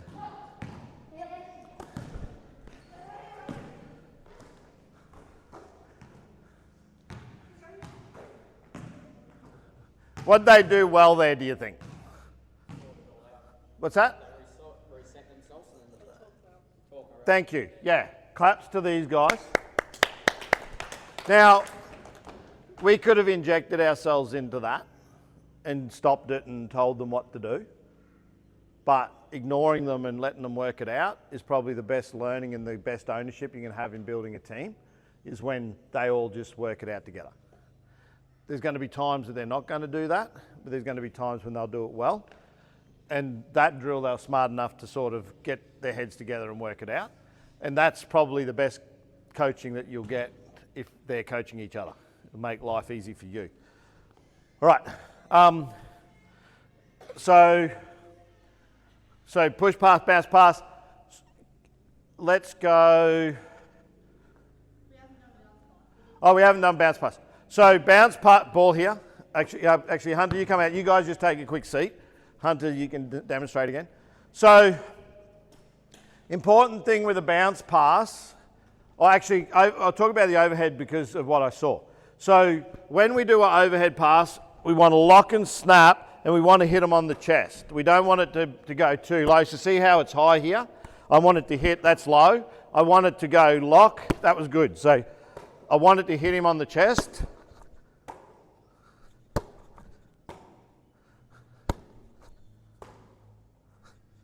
I don't want it above his head because see how he has to change what he does? He's got to go backwards. And I don't want it to go to his feet because there's no, again, it bounced high, but he's not going to catch it there. So just be aware that you want them to hit him on the chest. So you say hit him on the chest. All right. Always have your hands ready. We're going bounce pass. So with a bounce pass, we go 2-hand bounce.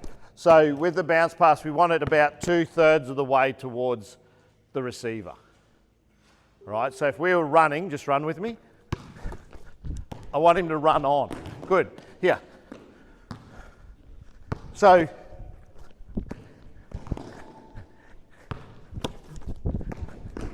all right, so my passing's bad, by the way. I would be rousing me. I haven't had to move and pass like that for a long time. His passing was good. What I want to point out there is we're going bounce passes, 2/3 of the way, the distance was right. Mine was probably a bit short, you're right. But what's important is that they're running on.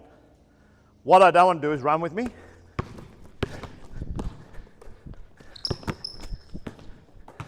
Go back. See what's going on there? All right, so he's got to slow down if I pass behind him, or he's got to stop. So in most drills, when you're doing passing, you're going to find your kids are passing behind or passing to where they just were. Problem with that is if I pass to where he just was, he's not there anymore. So I've got to pass ahead of him. Right, bounce pass, one hand, same. Be bounce 2/3 of the way. Let's go.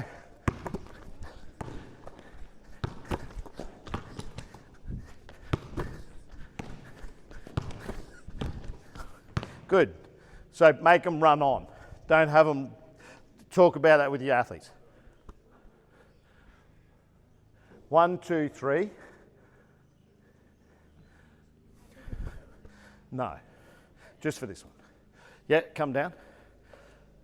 Leighton and Ty be together. Hunter be here. Can I get you down here again? Can you come as well? Can you be on their team? Can you be on that team?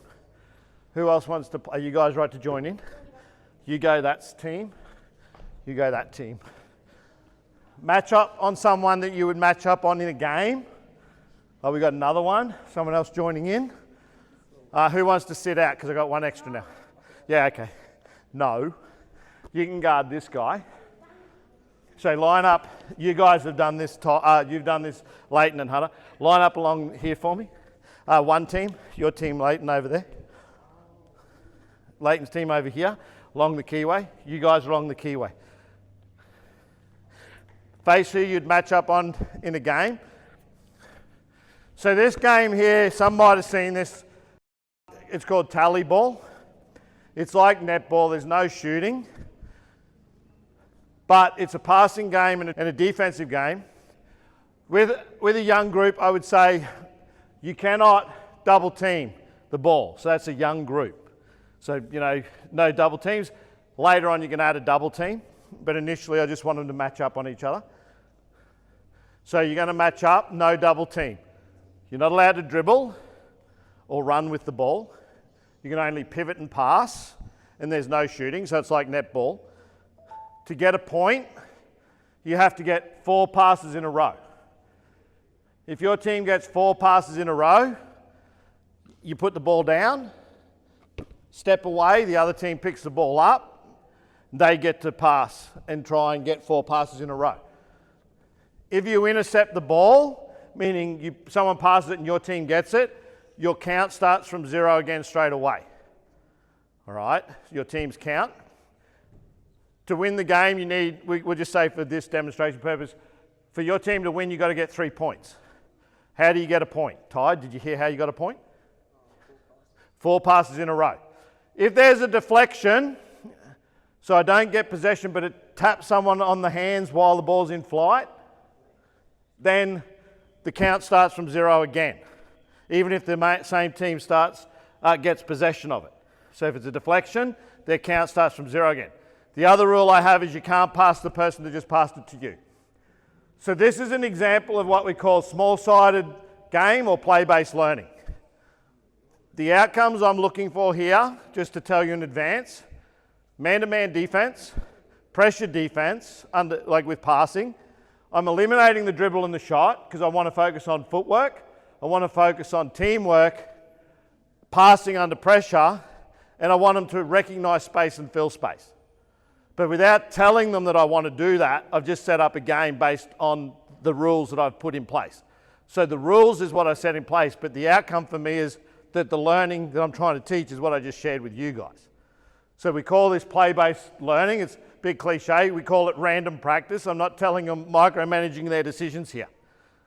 All right, I'm going to bounce the ball up like AFL. First team with possession starts. Make sure you stay on your man. You can pass. 4.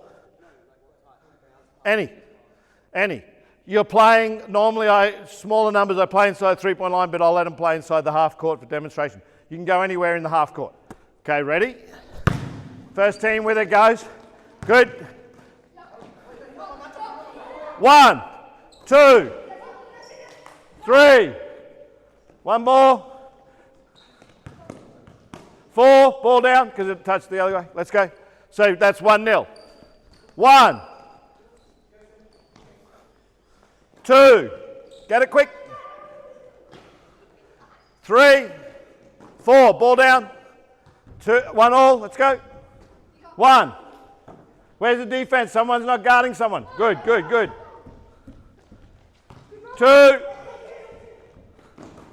Good, get it. Good, start, go. 1. Oh, you're right, Ty, you good? Who did that? Foul. No, he just tripped over.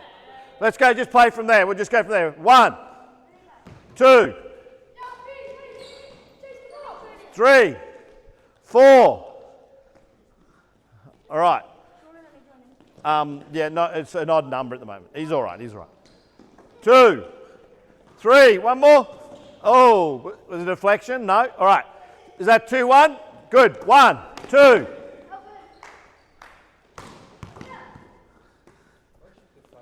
Yep. 1. 1 defender. 2. 3. Keep going. 1 more. 4. Ball down. Is that game? Is that 3-1? 2-3. Let's go. Last one. 1, 2, 3, 4. Is that 2 all? 3 all. All right, bring it in. Good. You guys hold the ball. You guys get the idea? All right, so was that a fun game? All right, just take a seat. You didn't get to play it. We'll get you the next one. All right. No shooting, just sit down.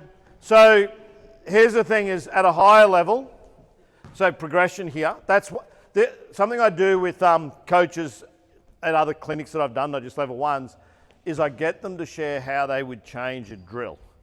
Because that's just one drill. And in fact, the games I put up on my channel, I encourage coaches to offer variations of how they would modify the drill. because you don't have to, you see a drill, there's other things you can do within the drill, all right? So that drill there, it's just a drill, it's called tally ball, but there's many numbers of things I can ask there. I said I can add the double team for pressure. I can tell them that they can add a double team, right? So now the guy's got to pass and things. I wouldn't add on balls because there's no dribble, but you can add away screens. Go get someone open. Go set a screen so they can come off and be open. All right, I can teach them pass and cut from there. All right, then I can progress it to, I change the space. So I'll go inside the 3-point line. Smaller area, I can add more points. I can say 5 passes to score. Make sense? 6 passes to score. Often what I'll do is I'll go 5 passes, then score. So what's that mean is now you can shoot a basket. If you get 5 passes in a row, you then have the ability to attempt a basket, but there's still no dribble. And we score on buckets, not on passes now. All right? Now that drill there teaches the 3 basic things you need for all structure to work in offense. So all basketball offenses are built on 3 principles of creating space, recognizing space, and filling space. So those principles are, I'll say them again, create space, recognize space, fill space. So when we run that drill, when a person cuts, they create a space for someone else. When they create that space, the next person sees the space, so they recognize the space. So what do? They fill the space. So when we run offense, the sideline play, baseline play, the goal is to get someone open. How do we do that? By one of those 3 actions. So I might pass the ball, set an on-ball screen. I've just created space. This guy, he's going to look at the defense, read it, but he's also going to recognize where the space is. Then he's going to fill it. Sideline plays the same. Baseline plays the same. You set a screen, you run a cut to create some space. The guy that's going to be open is probably the guy that fills the space. All right? So if you're looking at basic structure and how to run your sessions, you've got to make sure you have those elements so that kids understand it. And if you understand it, it just helps you design your own plays and or games or drills.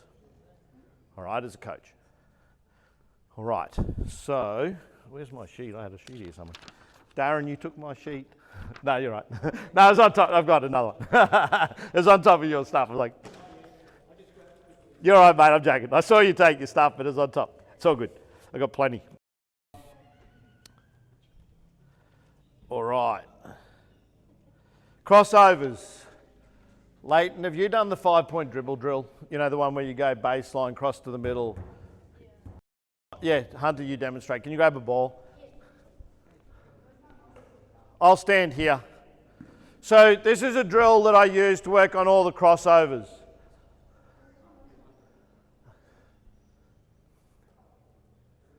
So just start in the corner, and we work on all right and left. So we go right hand first.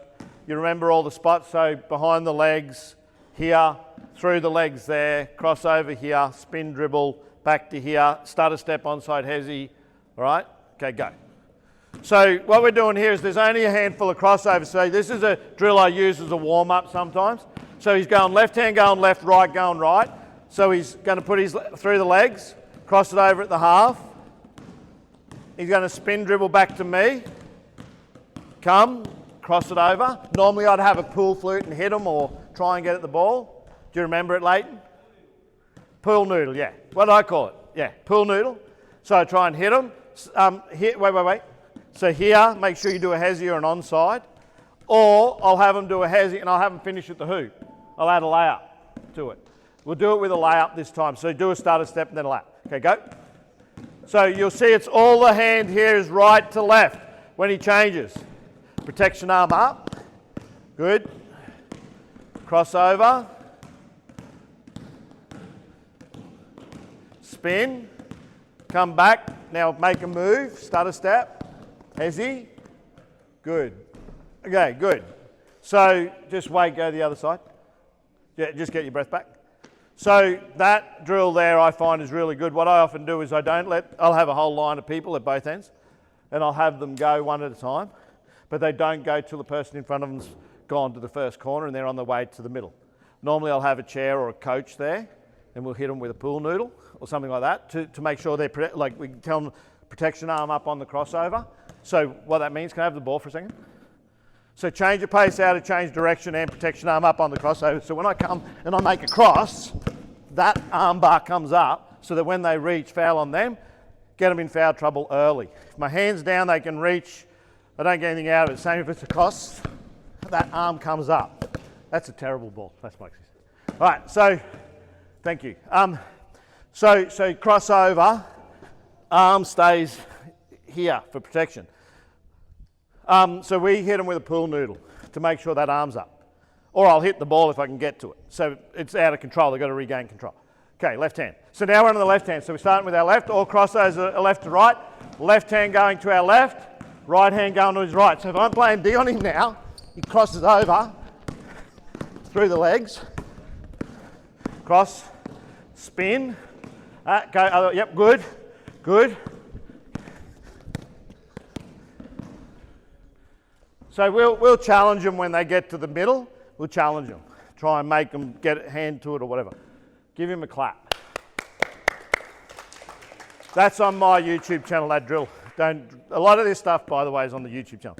So under basketball basics or fundamentals. It's a playlist. So 5-point dribble drill.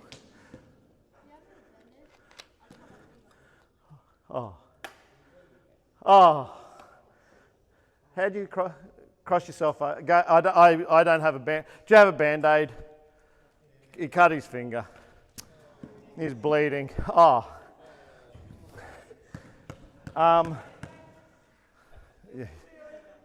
Yeah, go. He's bleeding everywhere. All over the place. It's little, but it hurts. Oh, you missed your finger, didn't Right. And any questions on that? That's just a drill that works on all the crossovers. I like to show. I'm not so much teaching the crossovers, but the footwork for the crossover is the same footwork as we did change pace, change direction. Same as the behind the back is the same. Can I just borrow your ball again? I'm picking on you. One thing I find with a lot of people that go behind the back is they go wide. So as they dribble, they'll go and they go wide, but it should be like that. So if you have a look at this leg, did you see it? It stays in the pocket. All right, don't go wide. Does everyone understand jab fakes actually? Hands up if you know what a jab fake is, drive fake. Hands right up big. Yes. Come school me. Here, stand here. Do you know what the jab fakes are? There's 3 different basic ones, not drops, jab fakes. Do you know what jab fake is? Foot fake. You don't? You don't? Here. That's right. So say he's playing defense. We've got 3 jab fakes. So they're drive fake. If I catch the ball landing on 2 on the hop, I can choose either foot to jab with. If I go 1-2, so I catch it 1-2, then the foot that was first to touch is my pivot foot, last to touch isn't. So from a defensive standpoint, I want to watch for how that guy caught the ball, because then I know what he's got. So if he lands 2 feet, that's a danger because I don't know which foot he could move, which one is his pivot. But if he lands 1-2, I can look at that and go, okay, well, he's only going to fake with this foot. All right, because that's the only one he can, if he's going to choose to do that. So I'm talking on the catch because he hasn't dribbled yet. So the jabs are this. You go jab. If he doesn't react, it's go. That's a foul on you. So don't guard me. I'll just show you. So I go jab, go, right? And my foot is you're right. Sorry, I'm sweaty, right? So jab. My foot, so I go from big to bigger. Ball's got to hit the floor before this foot comes up. So bang. So if you have a look at the timing, foot comes up, and I go past him. That's if there's no reaction. Sorry, I haven't dribbled yet. If I jab and he goes this side, I step here, so this is the cross. Ball, go that way. And the last one's jab and shoot. So if I jab and he steps back, so that's your jab fakes. Dwayne, we'll talk about what you were talking about before. Positions. So explain to me what you said earlier about the game now and what you're trying to work out? Well, for a beginner as a coach, you want players that are always in position. I don't see any coaches put them in positions. So do we actually put them in positions, or how do we put them in positions? Okay. So just some thoughts on what age group we're talking first. So under 15, so what age is that? 13, 14, 15? 13. Okay. So what are your thoughts on putting guys in positions as coaches? Just a general conversation. So what are the positions? What are the positions in basketball? Yep. Yep. What else? What are the other ones? Point guard, center. What is it? Shooting guard? Small forward, power forward. So the center was another one. All right. So the game has positions, but the game's become more positionless. So what that means is that the skills of the 7-foot players that used to be told to stand under the basket in the NBA have become the Dirk Nowitzkis that are winning MVPs, shooting at the three-point line and playing like a guard. The problem with putting kids in roles early is you don't know if they're the next Dirk Nowitzki or not. And if you go and put, actually I'll give an example at Suns, 2 Schofield boys, Hunter and Ethan, worked with me for about 2.5, 3 years. Ethan's gone down south, but his brother's still playing at Suns in the QSL team for Marco. He's 6'9", his brother's 6'10". They were 6 foot when they were juniors. They play like guards because they were guards as juniors, but if you try and get Ethan Schofield to post up, he won't do it because he never played in the post. Hunter played point guard most of his career, but he's a 6'9" guy now that can actually play like a point guard, but he may get asked to play inside now, but he has no inside game. The problem is you might get a really tall guy and you tell him to go and play inside at a young age, or girl, and they never develop the skills, like the handles, to potentially be a guard in the NBA. The chances of making the NBA, if they've been forced to be inside all their life and they've never been able to dribble a ball, it's limiting, right? So my thing is skills first, roles later.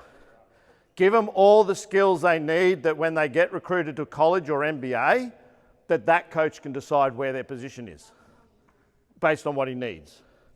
Your job as a junior coach is to make sure they get all the skills they need to play all positions within a junior system. Make sense? So everything we're doing here is relevant. All my players, and Leighton will know this, do all my players at my academy run through all positions? Do I ever tell my tallest player that he's a centre? Do I ever tell my guards that they can't post up? What's that?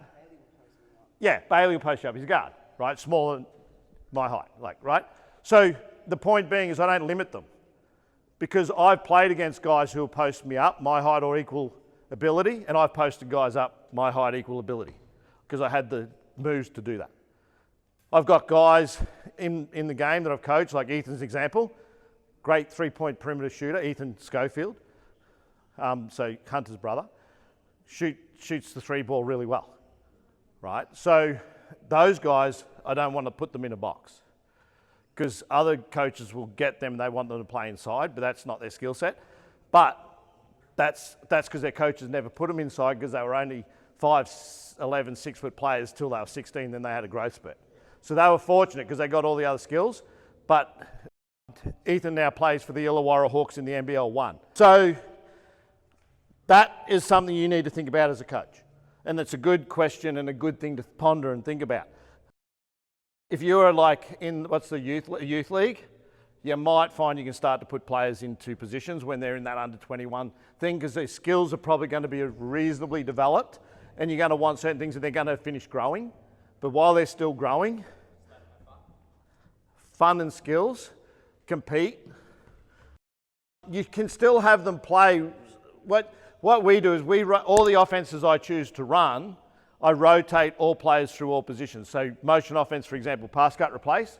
they can end up anywhere in the offense. I can call Leighton and say, Leighton, post, and I can feed him the ball.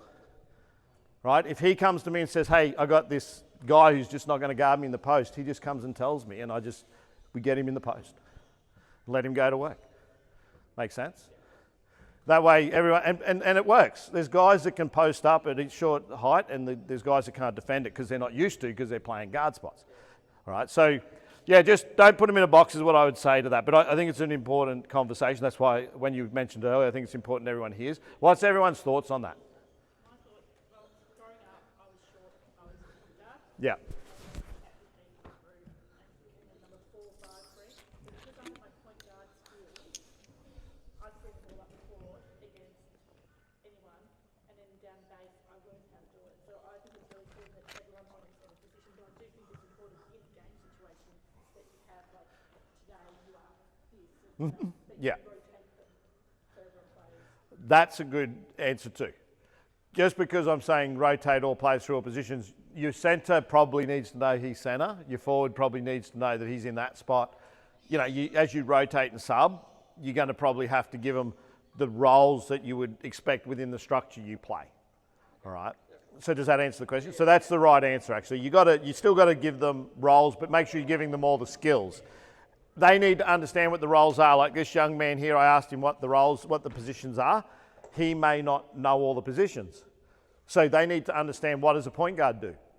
What does a point guard do? What's a point guard do? Controls the court. What does control the court mean? What's that? Tempo. Say it loud. So In offense, they control the court. they control the court. Yeah, but what does that mean? Like control the court. What does it look like? Ty, what did I say to you at Academy the other week? What did I tell you? Can you remember the 4 things? I don't want you to tell me the 4 things, but what was your job? What is your job? Scan the floor. Find the open player. I said force what? Can you remember? Switch. 2-on-1 advantage. So the thing is, your point guards are controlling the floor. They need to be an extension of you on the court. They're the coach on the court. That's how I view them. I'm not saying your view of what they are is up to you, but I want them to know the plays equally as well as I know the plays. All right? And if you can get them knowing that stuff, their job then becomes making that happen on the floor, because you can't step onto the floor. So a good point guard will do that for you. See you guys. Thank you. You're right. You're right. Yeah, I like that. That's good. I was wondering what you're talking about. I was like, okay, I like it.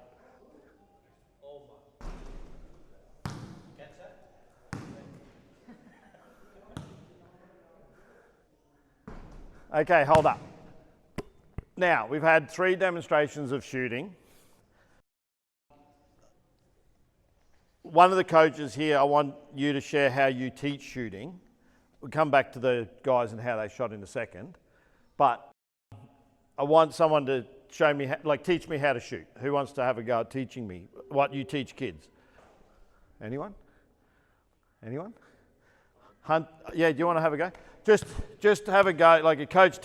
Teach like you're teaching the group, like we've never played before. Teach us. So as a group, or just As a group. You can use someone as a demonstration if you want, but you can teach us as a group. actually, Jesse, I'll grab you back again. All right. So first thing I'll do, let's show this so everyone can see. So I want you to pretend like you shoot a free throw. So come back over here, face the group. Pretend like you shoot a free throw, but don't actually shoot it. Just get to your set position. Right. So the first thing I always look for when we're shooting the ball is the angle between the elbow and the wrist. Have you ever watched people grab a basketball and hold it like this ready to shoot? Yeah. What happens if I draw a line between the elbow and the wrist? Where's that line actually going? So if I bring my elbow up here, and that elbow, that forearm's in the line, where's it pointing? Where do we want it pointing?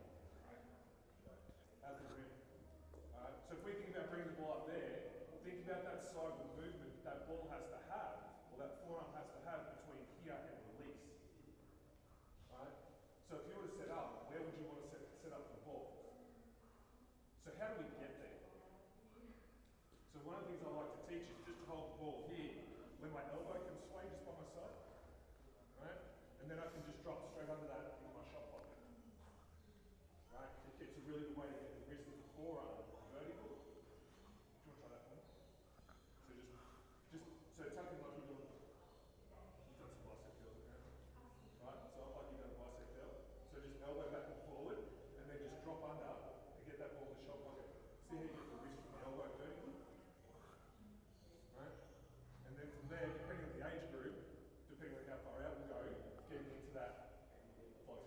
Yep, so you're teaching him how to load up and set his shot up. I like it.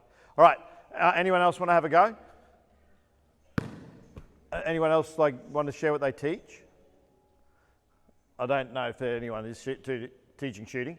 So what's important when you teach shooting, and particularly athletes, is I believe that you've got to have a technique. So what you teach someone, it helps if you have a checklist. And the common one we use, and it's been used for decades, is BEIF, which you mentioned earlier. But there are others. And there's even guys getting clout on TikTok and Instagram who are reinventing the wheel by coming up with their own, which just confuses things, but that's fine as long as it works for their athletes. I think that the components of a good shot don't change from technique to technique, and the one common thing that's involved in all of them, including the one who was it? You. Look at that. You just stop moving. You just talked about is the elbow. So for me, the most important part of any shot technique, regardless of what it is the elbow. And why is that so? Is because the elbow is like a hinge on a door. It can only go one way. So if your elbow's out, which comes to his point, then that's where the ball wants to go. But if your elbow's in, then that's where it wants to go. All right? So the real strategy here is that the elbow's under the ball. The other thing is that you want to finish to give it the best chance of going in with elbow above eyebrows. The reason that is, I'm not going to shoot with this because it's size 6. Can you pass me the 7? Is that a 7? I think that's a 7. Yeah, that's a 7. So I'm a one-handed shooter, by the way, because I practiced exactly what you described. So you're going to see that comes off really quick, like it's going to come off because I don't use it. Ball here. So as ugly as it looks, I might not make any here, but it goes. But the point is that things that I noticed and just observed with these kids is first thing is flat shot. So what forces the shot to be flat is the elbows low. So if I shoot the ball and it's low, it's going to be a sharp trajectory. Ball here, thank you. So the flatter the shot, the lower the elbow, the flatter the shot. So how do we solve that? Is it's got to be exaggerated. It's elbow above eyebrows. So I want to finish, try and make one. All right, elbow above eyebrows. So another thing I noticed is a lot of guys starting here, see where the wrist is? So what you did that was really good is you had it on the pads and palms of your fingers, pads and palm, not up here, so not on your fingertips, pad and palm. I always say if I cut that wrist off, should go to the sky. That's how I know it's straight. Because if I cut it off and it's going there, it's a problem. Right? So the BEIF technique that I teach is what a lot of coaches teach. And again, on the internet, there's a lot of young guys getting clout. All my guys at Academy know I hate them because they're debunking all the history, trying to give themselves clout. So they go against the grain to stand out. It's just marketing 101. But balance is the first part of the shot. So a couple of these guys, I always say stay under the ball. It is true that our power comes from our legs. So balance is knees bent, back straight, head up, hands up. You have to look at the target. So Steph Curry actually has a video on the internet where he teaches BEIF, how to shoot with BEIF. If you go back 20 years earlier, you'll find a guy with hair on my YouTube channel who teaches the same thing. Right? It's me, right? There's a video that I've got on BEIF. So what Steph Curry does and what's missing from my video is he says that wherever he looks, so this is the eye part, at the ring, where the net joins the ring, he says there's always 3 loops that face him. And they form a W. Hands up if you can see the 3 loops that are facing you and they form a W. So where do you think he says he aims? The middle. So that's his target. So that's Steph Curry talking, not me. Okay? So balance eye, look at the ring. He's shooting over it. I used to look at the back of the ring. Where you choose to look is up to you, but you got to look. That's the point. You got to give yourself a target. Balance eye, elbow is the next one. So balance eye, elbow, and then follow through, which is your elbow above your eyebrows. So how do we get kids get elbow above eyebrows? Can you just step forward, because I'm going to miss some of these. So if you have a kid struggling to get elbow above eyebrows,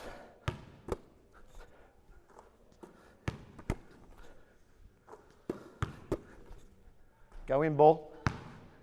It helps sometimes when you say go in ball, by the way, right? So that is going to help you get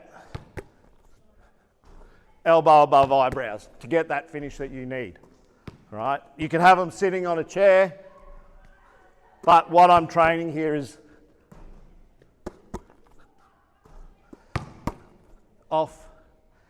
is this concept of elbow under the ball, finishing high.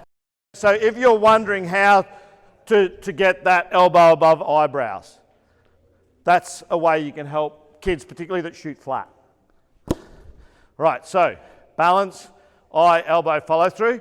I use it as a checklist. So free throw is a great example. Balance, eye, elbow, go in ball. All right, follow through.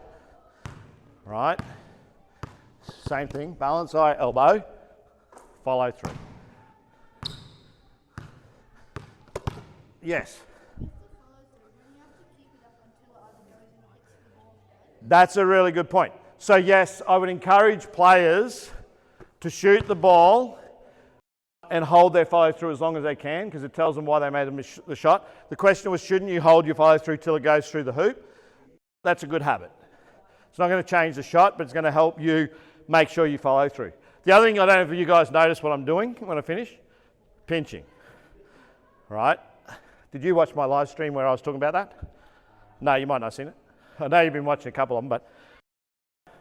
So the idea or concept of pinching is that when I pinch, right, that's making sure that those three fingers don't interfere with the shot, that it's coming off this last one. Make sense? Okay. So that's the components of a good shot. There are others. There's lock, load, release, set, load, release, forest, which is pro shot. I don't care what coaches teach. What I suggest is you find one that you want to teach, and what the athletes are trying to do is duplicate a shot. They're trying to repeat the same shot. So when you've got something like BEIF, that's something you can duplicate. So having a technique's important. Here's what you guys are going to do. You're going to grab some basketballs and you're going to all practice some shooting and go through it and try and shoot BEIF. Right? Just grab some basketballs. They're floating around. Oh, the boys took some. Get some out of the...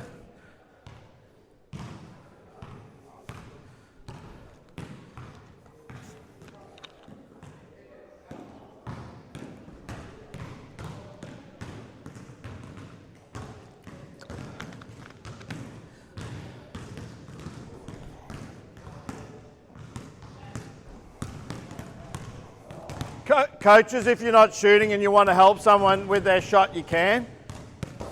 So just hold up. Nice shot, here. I just want to point something out because I noticed it when you were shooting before. So your wrist is, like, see here? Yeah. You need to get behind the ball and under. Set to lock and snap, all right?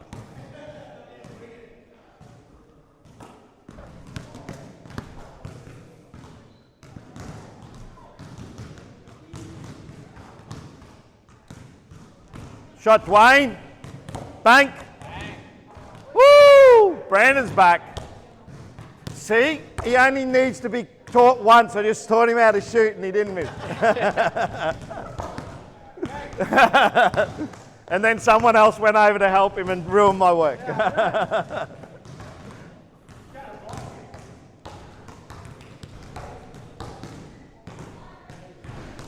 I know you want to be able to shoot, mate.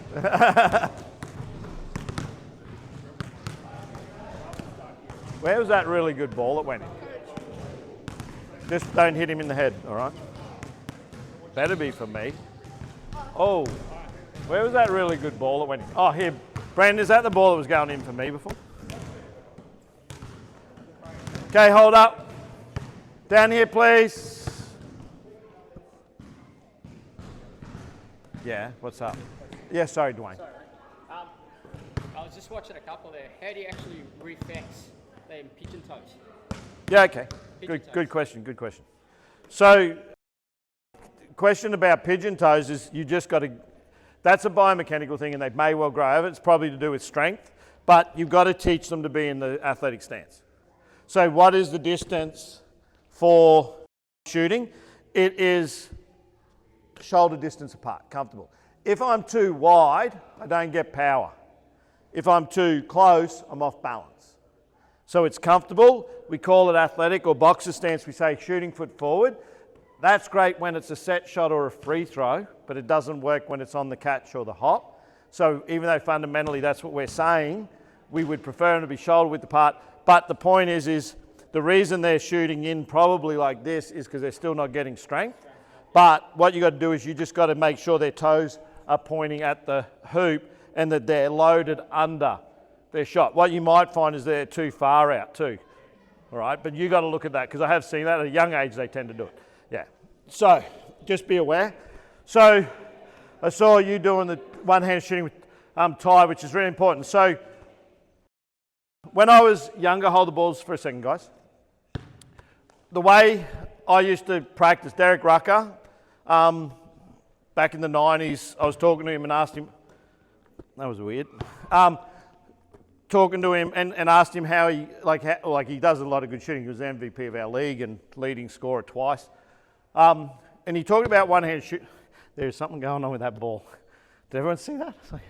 Anyway, so what he used to do, or teaches people to do, is one-hand shooting, which is similar to what you did, but dropping the ball. So what I was doing a lot of was that ball. So I practiced a lot of one-handed, and the reason I did is because if you haven't noticed, I'm pretty short, right? So this comes to Leighton's point, is I know the other thing that's in common with the elbow is basically for me to shoot the ball here. Oh, it wants to go back. It's sick of getting put through the hoop. If I know that the ball has to go the same spot every time, right? I know it has to finish here. It doesn't matter who shoots it. It's got to finish up here, right? But as a short guy, I don't want anything else that's involved in that. I just want the quick release.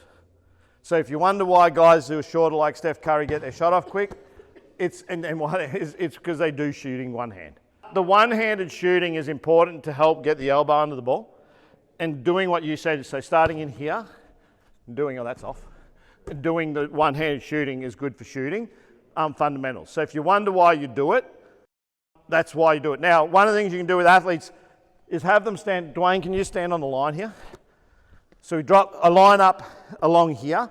You line up if you're a right-hand shooter. I drop the ball, I look at you, I turn and I shoot the ball and I'm wanting it to hit the line. So it was to the left there. So I'm only one-handed shot here, so I'm drop it. You know, you're right. So we don't, what we want, elbow above eyebrows, I don't want to pass it to you. I'm shooting it up to hit the line. So I want the arc on the shot. So I'm going like that, hits the line, it's a good straight shot. Make sense? And this is about getting the elbow under the ball and the quick release. Ball here for a second.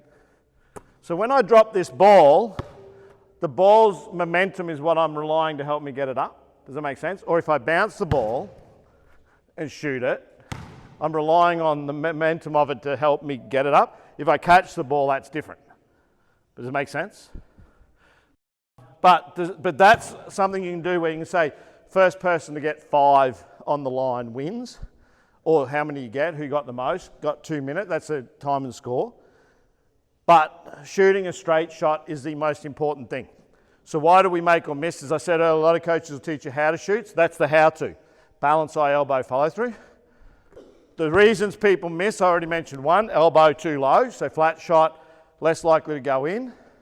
Give me another size 7. Is that a size 7? Oh, that's, yeah, here. So that's the width of a basketball hoop. 2 size 7 basketballs side by side fit inside a hoop. All right? The reason we miss, catch it, the reason we miss is because the arc's not there. We want the ball to drop in the hoop. The elbow is what does that, as I said before. Does everyone understand the importance of having a technique. All right. So there was another thing I was going to say. Oh, so we've got to understand that it's not just shooting set shots, right? So progression of that is, I said, so we've got to be able to shoot off the dribble. So the way you do that is through all your jab fakes and your steps. So normally it's going to be something like a shot fake, 1 dribble shot or 2 dribble shot. So that's what you need to teach, left and right. So not shooting left and right, dribbling left and right. So if I shot fake, that was terrible actually. Shot fake, like that as a jump stop. All right, so I need to have that ability to go past someone, balance up and shoot, and turn on the shot. So that's a 1-2 stop, 1-2 into the shot. So 1-2, turning on my inside foot. All right, so I need the kids to be able to do that. So that might be Dwayne passing the ball to me, just pass it. Go in. All right. Someone who can actually pass it. No, I'm joking. Here you go. Bang. All right. So, but turning on that inside foot is important. Thank you, whoever. Was that you, Russell? All right. And the other way is the other way. So you need to be able to go both ways into your shot. So what you'll notice, just hang on a second. Wait for Darren to get here so I can teach him how to shoot. So, so I start to open at the hip. So what I'm doing is I'm turning my foot early to turn into my shot. So if you have a look, before the ball's arrived,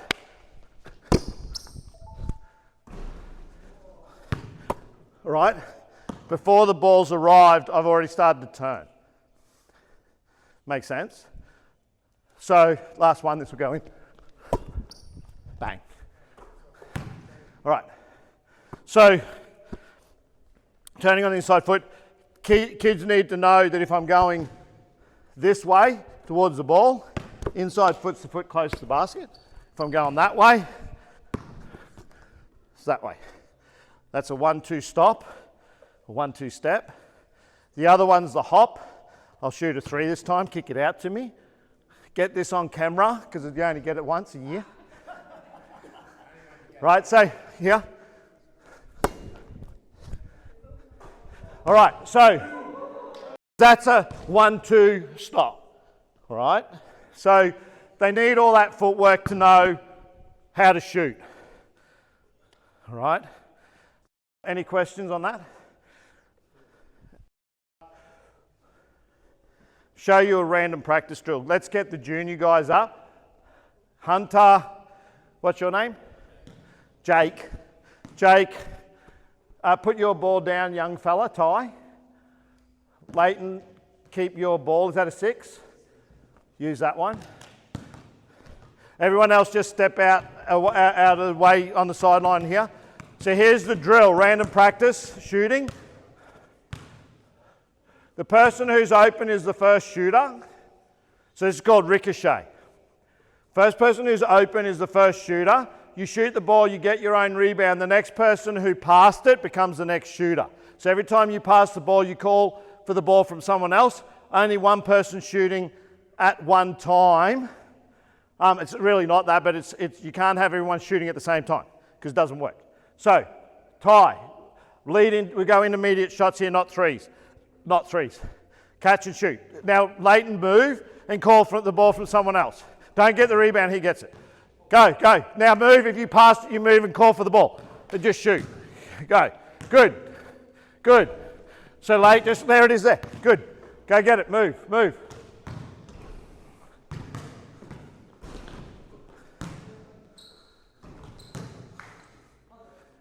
Wow, they shoot way better than they did when we were doing the demonstrations. Hey, do you play? Yeah. How come you're not demonstrating? Oh, say no more. Keep going.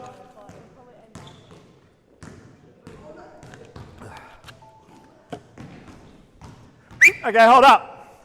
Variation now. When you pass to someone, you go set a screen on their imaginary defender. The guy with the ball, you can reject it or you can come off it. You can either drive to the basket or you can shoot, up to you. So when you pass the ball, you go and set a screen on the person you passed it to. So come out, start here. Don't start on the baseline. Wait. Why'd you put, we need 2 balls. We need one less, no, we don't need another one. You don't throw it away. Otherwise it's going to be less people. It's that same drill, but we're just changing the rules. So you're going to pass to Ty, you're going to come and set him a screen. You're going to come off. Now you open, no, he's going to shoot it. Now you pass it to him and yeah. And now go and set him a screen.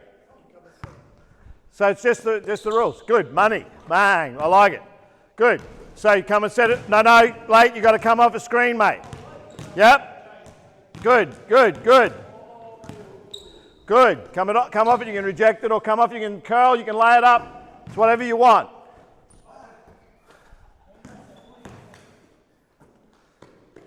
Good.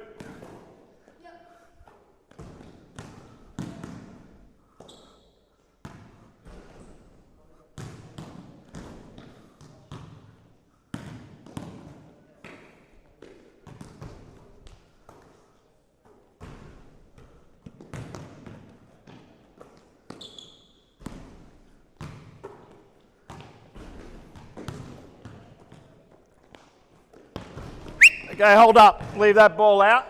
Now you're going to set an away screen on someone. Don't leave the ball. Just leave it. Leave it. So you're going to pass the ball. The person who catches it, you're passing it to the person coming off a screen. Right? So it's an away screen. Don't pass it unless they come off a screen. Did you hear what I just said? Don't pass it. And you've got to call for the pass. So in other words, if they don't call for it, don't give it. They're going to call here or your name and look at you because you might not be the passer here. So, did everyone hear what I said? Away screen. So right now, if you pass the ball, you're not shooting it. He's setting a screen, he's coming off. Now, you pass the ball, setting the screen. Good. All right, keep going. So now you just pass it and set a screen. Ty, just pass it and set a screen for the guy they've got to be quick. Let's go. Good. No, after, only if he passes it. You've got to pass it. You work it out. Let's go. 3-pointers. They all want to shoot threes. Good. Okay, hold up. That'll do. You get the idea. So see, same drill, 3 different variations. Now, some of those screens, there's no defense there, obviously, but some of those screens would probably never happen in a game. You're not going to set them, right? But what are we teaching there when we do set the screen? Yeah, recognize space. Yes? Passing and moving, right? On balls, how to set a screen on ball, how to come off the on ball. Away screen is how to jump. Like if you look, they're jump stopping. It's just footwork. It's decision making because there's pauses there, hesitations, mental gaps. It's like, where do I go next? Because what are we not doing here? We're not controlling the outcome. But you're going to probably get better screens and better decisions from that drill than you will if you just set up a drill where you got them pass, set an on ball, come off. Right? Why? Because it's game situation. So this is random practice. So problem with standing at the perimeter shooting threes from one spot is that will work if you're using Dr. Dunk and it's the same pass and it's the best pass in the NBA that you're never going to get in a real game. I hate Dr. Dunk machines, by the way. They're good for repetition and building muscle memory, not going to lie. If you're duplicating a shot, perfect. Game situation, nah. So this is more game-like. So this is the difference between random practice, where they're discovering and we're just, the outcome we want is there because it's all these things that Darren just mentioned, the spacing, it's timing. All right, now, what I would do is I'd time for 2 minutes. So this is where we go time and score. We're inside the 3-point line. I could tell them that it can only be a 3 if I want to work on threes. I could tell them it's got to be a runner, a floater, a euro. I might dictate what shot type I want. All right. It could be that we are hitting the roller and that the guy coming off is not the guy. He goes and sets the next screen. So just these structures don't be bound by just certain the rules. So this is good because it teaches them, rather than having a favourite spot, it teaches them to shoot from everywhere. You can have 4 balls, 5 players, 6 balls, 5 balls, 6 players, both ends of the floor. If you got 12, if you only have a handful, it's good because not everyone's standing around there all getting shots up, as opposed to them waiting in line for their turn to shoot here. Make sense? So that's the core of the shooting stuff. That's the basics. Is there any questions about it? So, summarise, 2 most important things for me. Elbow has to be under the ball so that it's straight, and try and finish with your elbow above eyebrows to give it a good chance to go in. Oh, why you made or missed a shot, that's where I got lost before. So, if I shoot short, air ball, it means that I don't have power.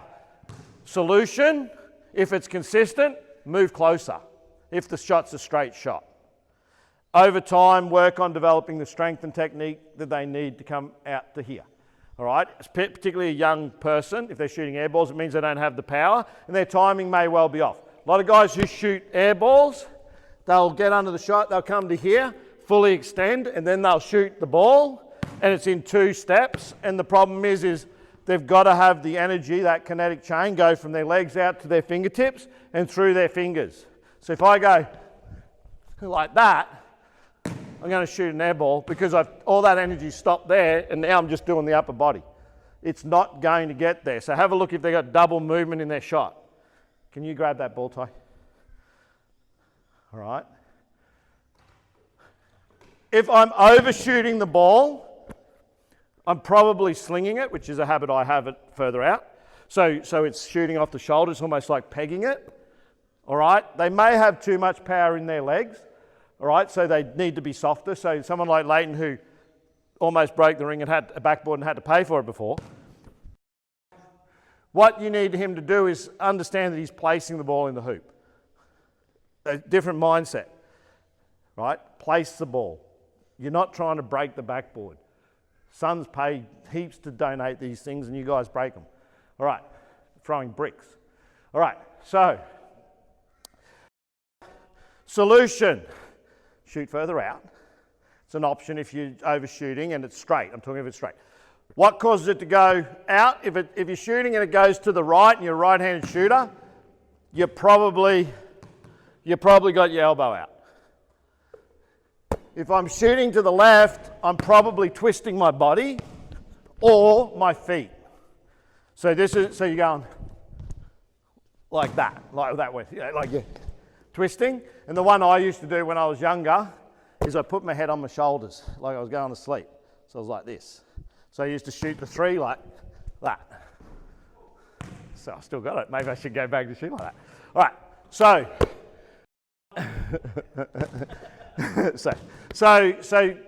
understand why you make a miss or shot. Teach your young guys to get good shot technique in here and move them out. A lot of kids, as soon as they walk in the gym, they come to here, particularly young ones, and it's not going to help their shot. Am I right, Darren? So encourage them. It's not to say don't learn this shot, but you're not going to get this shot till you learn the proper technique in there. Okay. Did I miss anything on why people make or miss elbow out, twist body? Yeah, it's a hinge on a door. Yeah. I think that's it. All right, grab a quick drink, regather. We'll come into the last part. So even though guys can finish there, I just take it off early, finish here because of how I practice. But if you have that habit, then what I'm saying is bring this hand to here.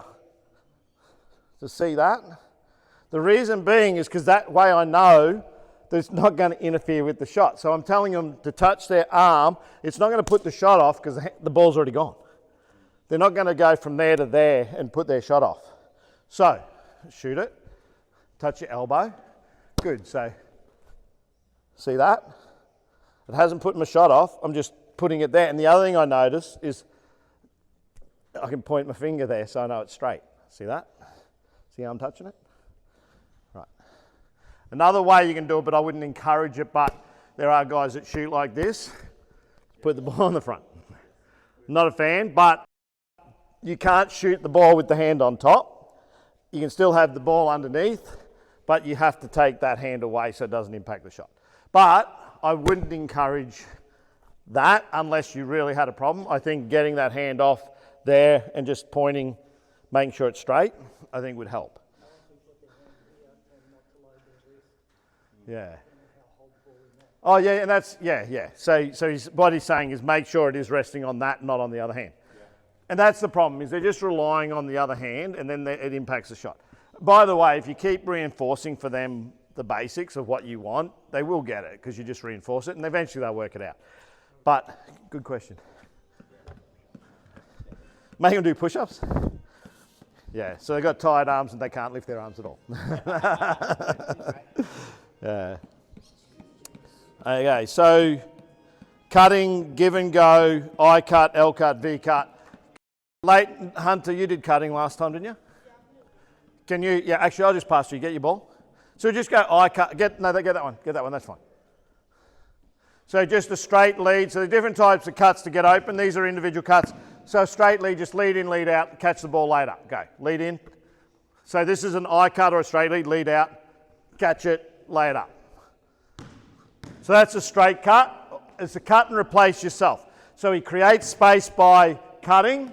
He recognises no one else has moved on the floor, so the only space he can go back to is from whence he came. So a straight lead or an I cut is in and out. V cut, different coaches teach different things here. I teach start low, finish high, but go via the keyway. So always deep into the key. At any stage during your cut he could get it, then come up to the wing. Should be on the wing, and then just lay it up. That's final shot. Good. So that's called a V cut. So why we teach them to cut into the key and out is because at any stage during a cut, you can beat a player. If he's not a good three-point shooter, and he goes from here to here to get the ball, so let's just go there.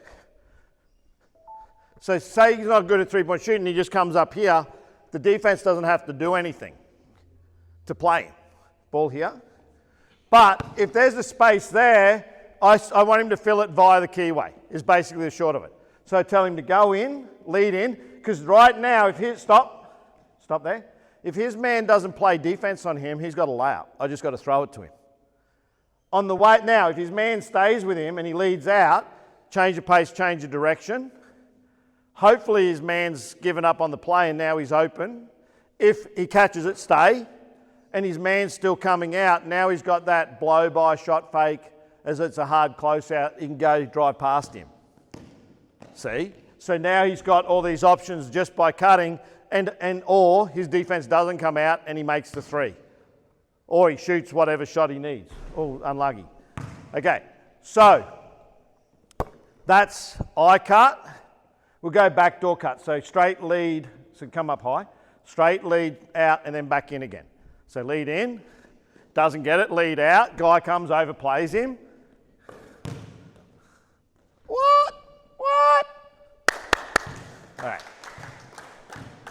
So that's where his defender's overshot high, right? We often refer to this as the read line. So if a guy goes high, we say automatic backdoor, because you're probably going to beat him going that way if he comes too high above the line to stop the pass. So we encourage our players to go backdoor on that. L cut, actually flash cut. So a flash cut is any cut from behind the play towards the ball. So it could be from the low to the high, it could be from there to there, wherever the ball is, basically, but it's from behind play. So you're just going to do straight towards me here, towards the free throw line. That's a flash cut. All day, bang. Good. Good job, man. I taught you that pass. That was good. All right. L cut. So he flashes first. Just walk through this one. Flashes. Doesn't get it. No, we go that way. Now he lifts. And now he hold it. So what you would hope is his defender is guarding him. He's come all the way and he doesn't have this shot. That's the flash. Because he's come, or his defender's here watching the ball, back to the ball. Which is probably where it is if it's over there, split line. And then he leads, and now it's up to this guy. Does he close out, do the hard close, now he's driving? Or does he shoot the three?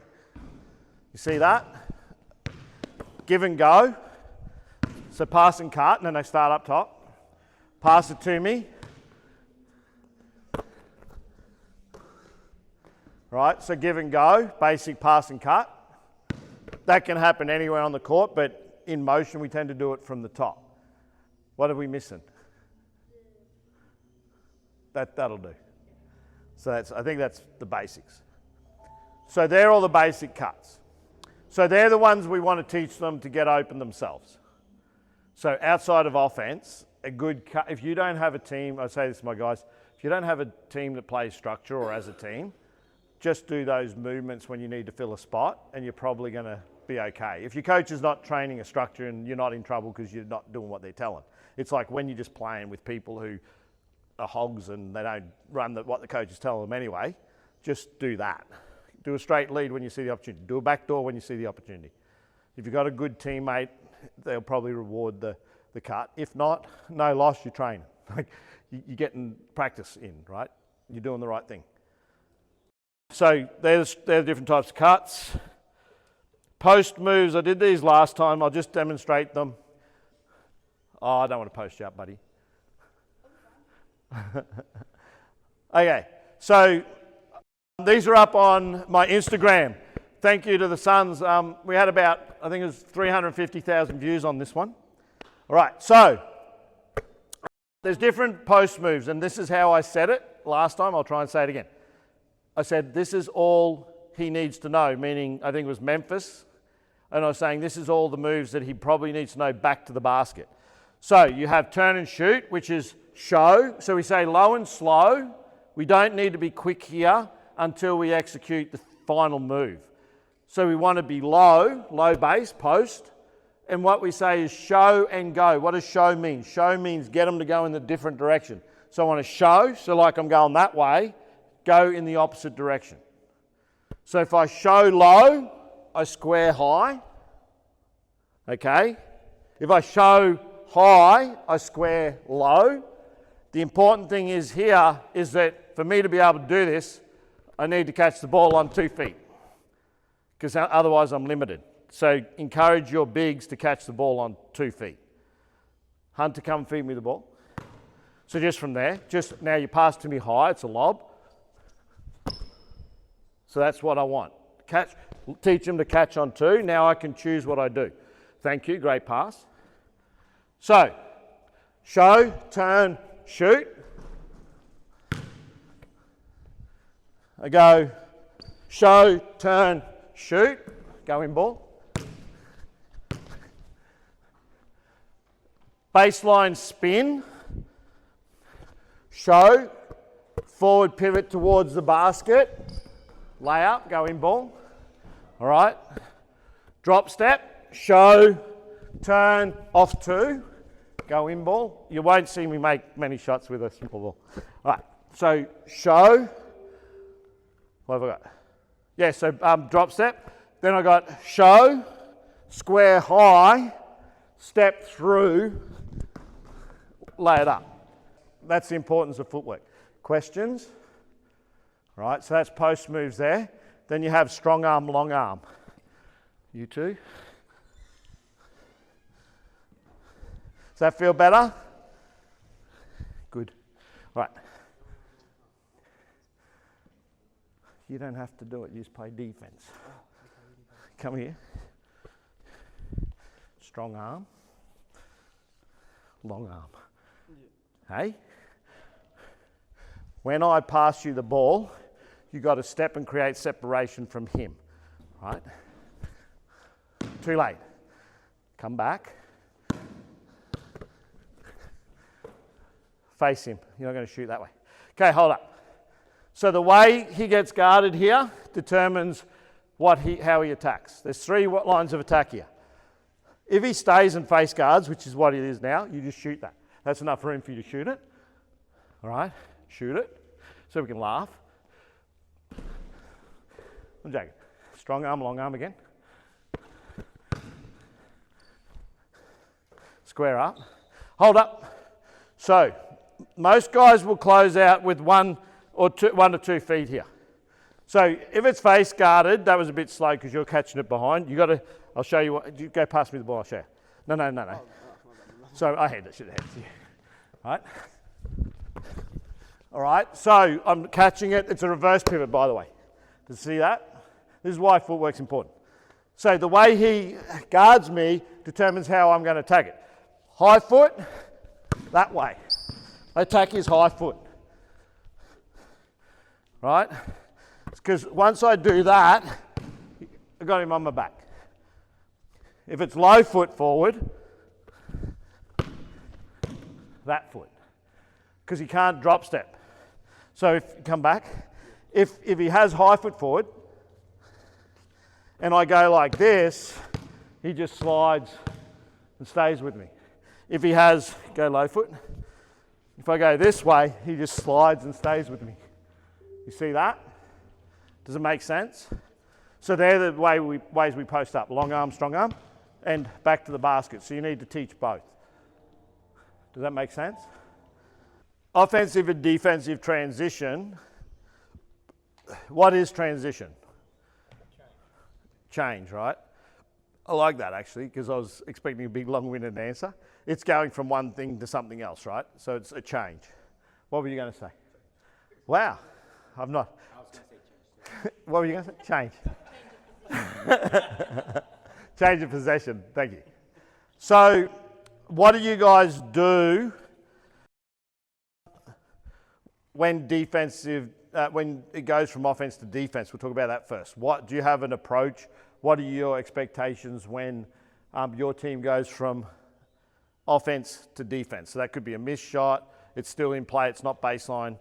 Yes. My rep coach, if we ever miss a shot and the other team grabs a rebound, we have one person smother the rebounder, a halfback, a fullback, and then the two guards go their players. Okay, cool. Hold that thought because I like that. Does everyone understand? Not what he does, but that's the answer I want from you guys is what he gave me is what his coach does. Who has an approach like that and what is it? Just share it with everyone. Do you have an approach when the ball goes from, yes, Mark? Yeah. We're on offense, we put the shot up, we miss, defense gets it, I get two to run home. One to go home, one up high, still free throw line. That way we've got two guys back. They go in transition, we've got two guys to stop. All I want them to do is to slow the ball down until the other three guys come back. Hands up if you have that sort of approach. Yep. All right. So, do you have anything you're doing at the moment at school? At the school is the same thing? Just yelling at them to get back. Yelling at? They like to ball watch. Okay. Spectators cherry pick. All right. So that's not cool because I don't know. Look, there's no right or wrong. It's based on your personnel is the answer. In the sense of what you do will be based on your team's ability. For example, if you've got a really quick and athletic team that can rebound, you can send 5 guys to the glass when the shot goes up and you know they're going to get back on defense as a group because they're quick. You probably don't need a lot of strategy and they've got reduced what we call mental gap. They're just good at recognising we've lost possession, match up, tag up, everyone gets down the floor and we're not hemorrhaging at the other end. For most people, they're not in that privileged situation. They're going to have a couple of slow guys. They're going to have guys that, ball watch. So that's where your strategy comes in. The most common thing is having at least one person back defending the basket and one slowing the ball. Their strategy is to make sure there's players pitted along, like they're giving them cool names, like quarterback or whatever, halfback, fullback, yep, whatever, all the way up the floor to probably plug the middle, I guess, and try and anticipate maybe the wayward pass, whatever the strategy is, again, it's his. But most people would agree that slowing the ball and defending the basket is the priority. How you arrive at that is based on your personnel. For example, you might not have good defenders and you might decide we're not slowing the ball because we get burnt, we're going to be down one man, that we all just need to get back. That could be your defensive transition style play, which is you shouting for everyone to get back at the moment is probably what you want because then once you get them there, you can start deciding who's able to guard the full court. But let's get them back first. right? I want to hear that the ball's taken, and I want to hear that person shouting that they're home. All right, they're at the back. So that's when Mark was talking about home. He's talking about being the basket defender. Some of the strategies that I've employed with higher level teams, like regional development and state, what I tend to do is I will send the highest person when our shot goes up, back, and the shooter. Some coaches want the shooter to follow the rebound because they have the best chance of knowing where it's going or if it's going in. But because that guy knows he's shooting, I train him to just go. If we can see the rebound, I'll send 3 to the glass. We'll try and get, same as Mark, 2 back. We will try and slow the ball, right? So we want someone on the ball. We can work out our matchups down the other end.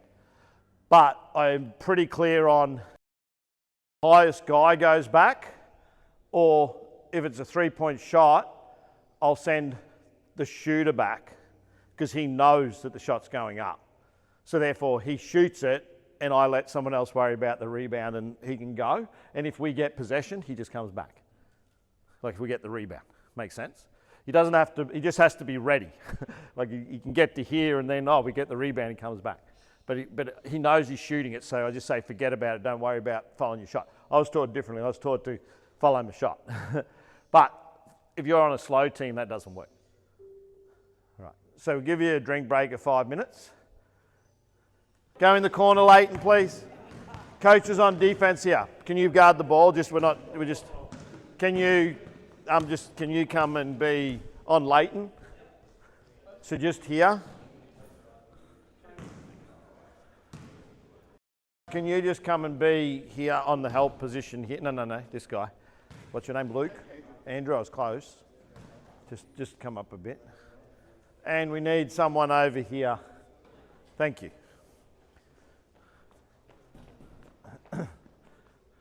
So, this looks like such a fair matchup right here. The size of these coaches, we could put in a team, I reckon. Okay. Yeah. So, we're going to talk. I'll come back to the transition stuff because I hadn't finished that, but I've moved on. Remind me that when we come to the end to talk about the styles of play that Basketball Queensland have and that I use for defence. State want you to be aware of pack line defence. I know some coaches don't and aren't necessarily buying into pack line. Some referees think that it's actually a zone. It isn't. The way you can tell the difference between a zone and a man, and this is important particularly if you're juniors and you have zone busters where you're not allowed to play zone under a certain age group. The way you know whether it's a zone or a man is if you cut a player through and the people don't change positions and they stay in the same spot when the player moves, then they're probably in a zone. The reason pack line isn't a zone is because when you actually cut a player through, the defender that's defending that player should be moving and adjusting accordingly. The reason it looks like a zone is because we're defending gaps, not defending players. Much like a zone, zones defend areas. For those that may not be aware, I think everyone said they played here. Zone, you defend the ball when it's in your area. The difference is, and this is where I said earlier, that the lines of the court have changed. So every time they change the timing rules, in the same way as if we had a drill and change timing rules, or we change the space we play, the way we play changes. We get a different outcome. So what's changed is they extended the 3-point line. When they did that, it spread the floor more. Back when I played and the 3-point line was closer to the top, just where his foot is there, that meant the defense was closer together, which meant it was harder for people to drive. When they moved the 3-point out, it created gaps that people could drive. So what happened is what used to be split line defense, which was when you were 1 step off your man and 1 step towards the ball is what we were taught, all that really became is 2 steps off your man and in the gap. So basically you're in the gap. So you're literally, if you imagine it's an equilateral triangle between you and the ball, and you put your hands up so he can't see any driving lane. So if you put your hands up and you make yourself big and you make yourself big, they're not going to see any driving lanes. If your hands are down, there's still lanes there, but that closes any gap when you get your players to do that. So as the ball moves, we say to athletes, be there as you get there. So 1 pass away, you're in the gap. 2 passes away, you're on the help line or help position, right? Some coaches, and it's up to you, will teach that differently. Some will teach in line with the backboard. Others will teach the keyway. It's your choice. There's no rights or wrongs as long as all your players understand what's expected and why you want it. It's probably all that matters. Just pass the ball over here to Jake. So hold it, don't cut, just stay. This is just positioning here.